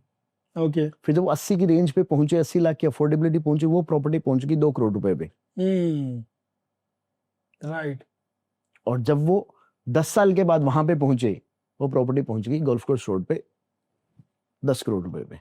अगेन वो आपकी रीच से बाहर ही है, रीच से, हमेशा रीच से। तो आप पहले वो सिक्योर करो जो आपकी रीच में, जो आपकी रीच के अंदर है, सो दैट आप वहां, बिकॉज उससे ना आपको बहुत मोमेंटम आता है। True.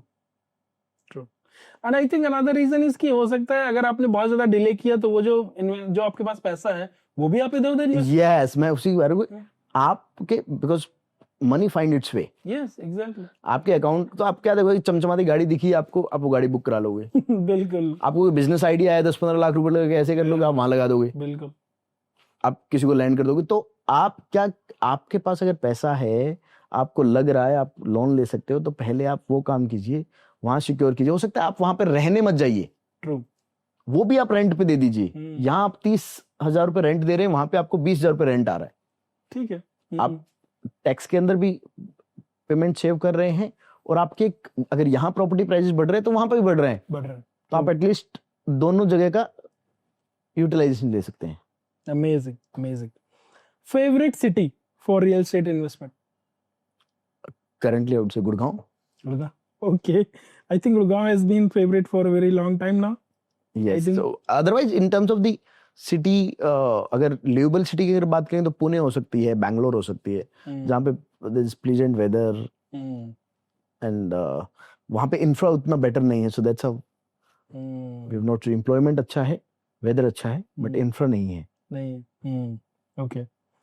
One thing no one tells you about this industry, like some deep secret or dark secret, something like that.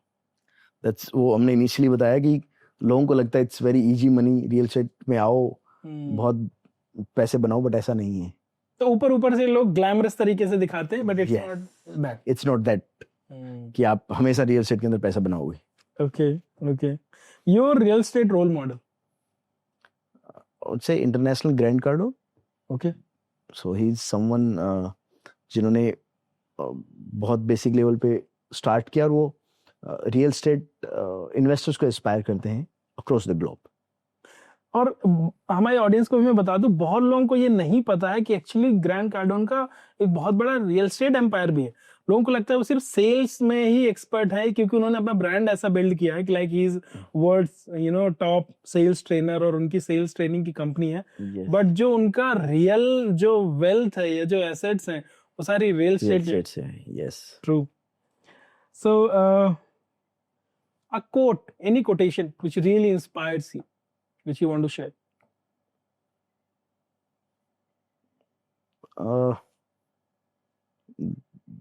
Not something specific. जो अभी ध्यान, जो चैलेंजेस वाली मैंने लाइन बोली थी, I don't remember.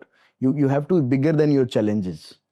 So You have to be bigger than your challenges. yeah. So this is Okay. something I which think- which keeps me inspire कि challenges बड़े नहीं हैं, तुम छोटे हो तो आपको बड़ा होना पड़ेगा। You need to be bigger than your challenges. So that you can handle it. Yes. Alright. Any mistake which has taught you some most valuable lesson? I think what would say in terms of the health. So when I was getting into the health, तो मुझे लगता था कि नहीं यार, आपको body build करनी है तो आपको एक स्पेसिफिक तरह के व्यक्ति होना चाहिए, आपको उस एज के अंदर कर सकते हैं। तो मैंने मुझे एक अच्छा ऐसा था कि एक अच्छी आपकी हेल्थ होनी चाहिए, बिल्ट आपकी अच्छी होनी चाहिए, लेकिन कि यार वो तो एक एज पे ही हो सकता है, उसके बाद उस एज पे नहीं हो सकता। So when I started touching 40, तब मुझे लगा नहीं यार, ऐसा कुछ भी नहीं है, इट्स द मिथ। तो उसके बाद मैंने अपने हेल्थ के ऊपर, उस एरियाज के ऊपर काम किया।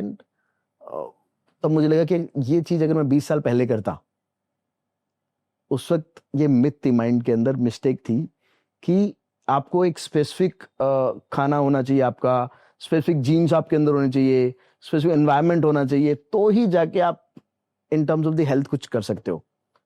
बट ऐसा कुछ भी नहीं है। अगर आपके पास डिटर्मिनेशन है और आपके पास राइट काइंड ऑफ मेंटरशिप है, एनवायरनमेंट है, तो आप वो एरिया पे अचीव कर सकते हो। वाह। सो आई थिंक वो मिथ है जिसने काफी दिन तक होल्ड ऑन करके रखा, कई सालों तक, कई मतलब सालों तक। और ये हर किसी एरिया के अंदर है। Yes, true. यस, कि आप यार चाहे वो बिजनेस को लेके हो कि यार मैं नई सिटी के अंदर काम नहीं स्टार्ट कर। Now I think other way, कि ऐसा कुछ भी नहीं है। वर्ल्ड के अंदर ऐसी कोई सिटी नहीं जहां हम अपना काम नहीं स्टार्ट कर सकते। हम खुद ही अपने आप को होल्ड करते हैं। those limiting beliefs. Those limiting beliefs, yes.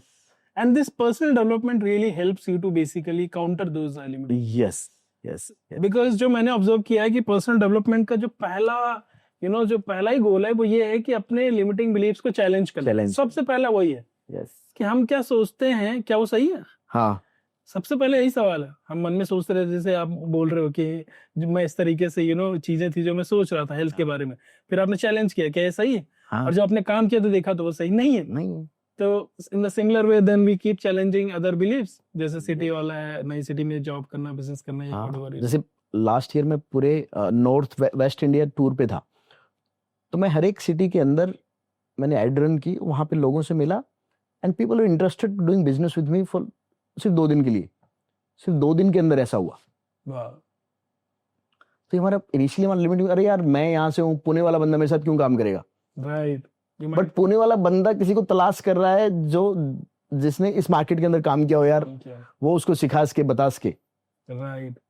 तो ये हमारी लिमिटिंग बिलीफ्स होते हैं जिसकी वजह से हम होल्ड ऑन करते हैं। कुछ लोग 5 साल तक, कुछ लोग 10 साल तक, कुछ लोग पूरी जिंदगी तक। Agree, yes. तो अगर जितना जल्दी आप उस बिलीफ को तोड़ पाए और वहां तक पहुंच पाए, it's better. Amazing, amazing, Anil, amazing. Thank you so much. I think this conversation was really great. And Same here, आपने same here. बहुत ही वैल्यूएबल चीजें शेयर की। जो लोग भी ये पॉडकास्ट देखेंगे, I think they are going to be blown away, जो उनको वैल्यूएबल इन्फॉर्मेशन मिली यहाँ से। So thank you for coming Thank and you so much. Sharing your valuable information with us. And definitely हम फिर से करेंगे पॉडकास्ट नेक्स्ट टाइम, जल्दी है। yes. And we'll share some more information with our people. Thank you for having me and all the best for your Welcome. endeavors. Thank you. Thank you. Anil, एक बार हमारी audience को दिखाइए जो आप book लिख रहे हैं। I would really Okay, love so that. this book is called Real Estate Success Decoded. So this is for the real estate investors, real estate developers, consultant, कि कैसे आप रियल एस्टेट की जो सक्सेस है उसको डिकोड कर सकते हैं स्टेप बाय स्टेप्स। तो इसमें हमने बहुत सारे लोगों को इंट्रोड्यूस किया है, सक्सेसफुल रियल एस्टेट कंसल्टेंट्स को, रियल एस्टेट डेवलपर्स को, रियल एस्टेट इन्वेस्टर्स को, कैसे उन्होंने अपनी वेल्थ बिल्ड की है इस बिजनेस के थ्रू, कैसे उन्होंने लोगों को इम्पैक्ट किया। और मैंने अपनी लाइफ बिजनेस की जर्नी इसके अंदर लिखी है कि how I started my working initially time से लेके 3 तेजी के दौर पे क्या क्या चीज़ें थी जो हमने मिस्टेक की, 3 जो मंदी के दौर थे उस पर क्या क्या चीज़ें हमने सही की, so that we have build this. So this is something you will find in my upcoming book, this real estate success decoded. Thank you.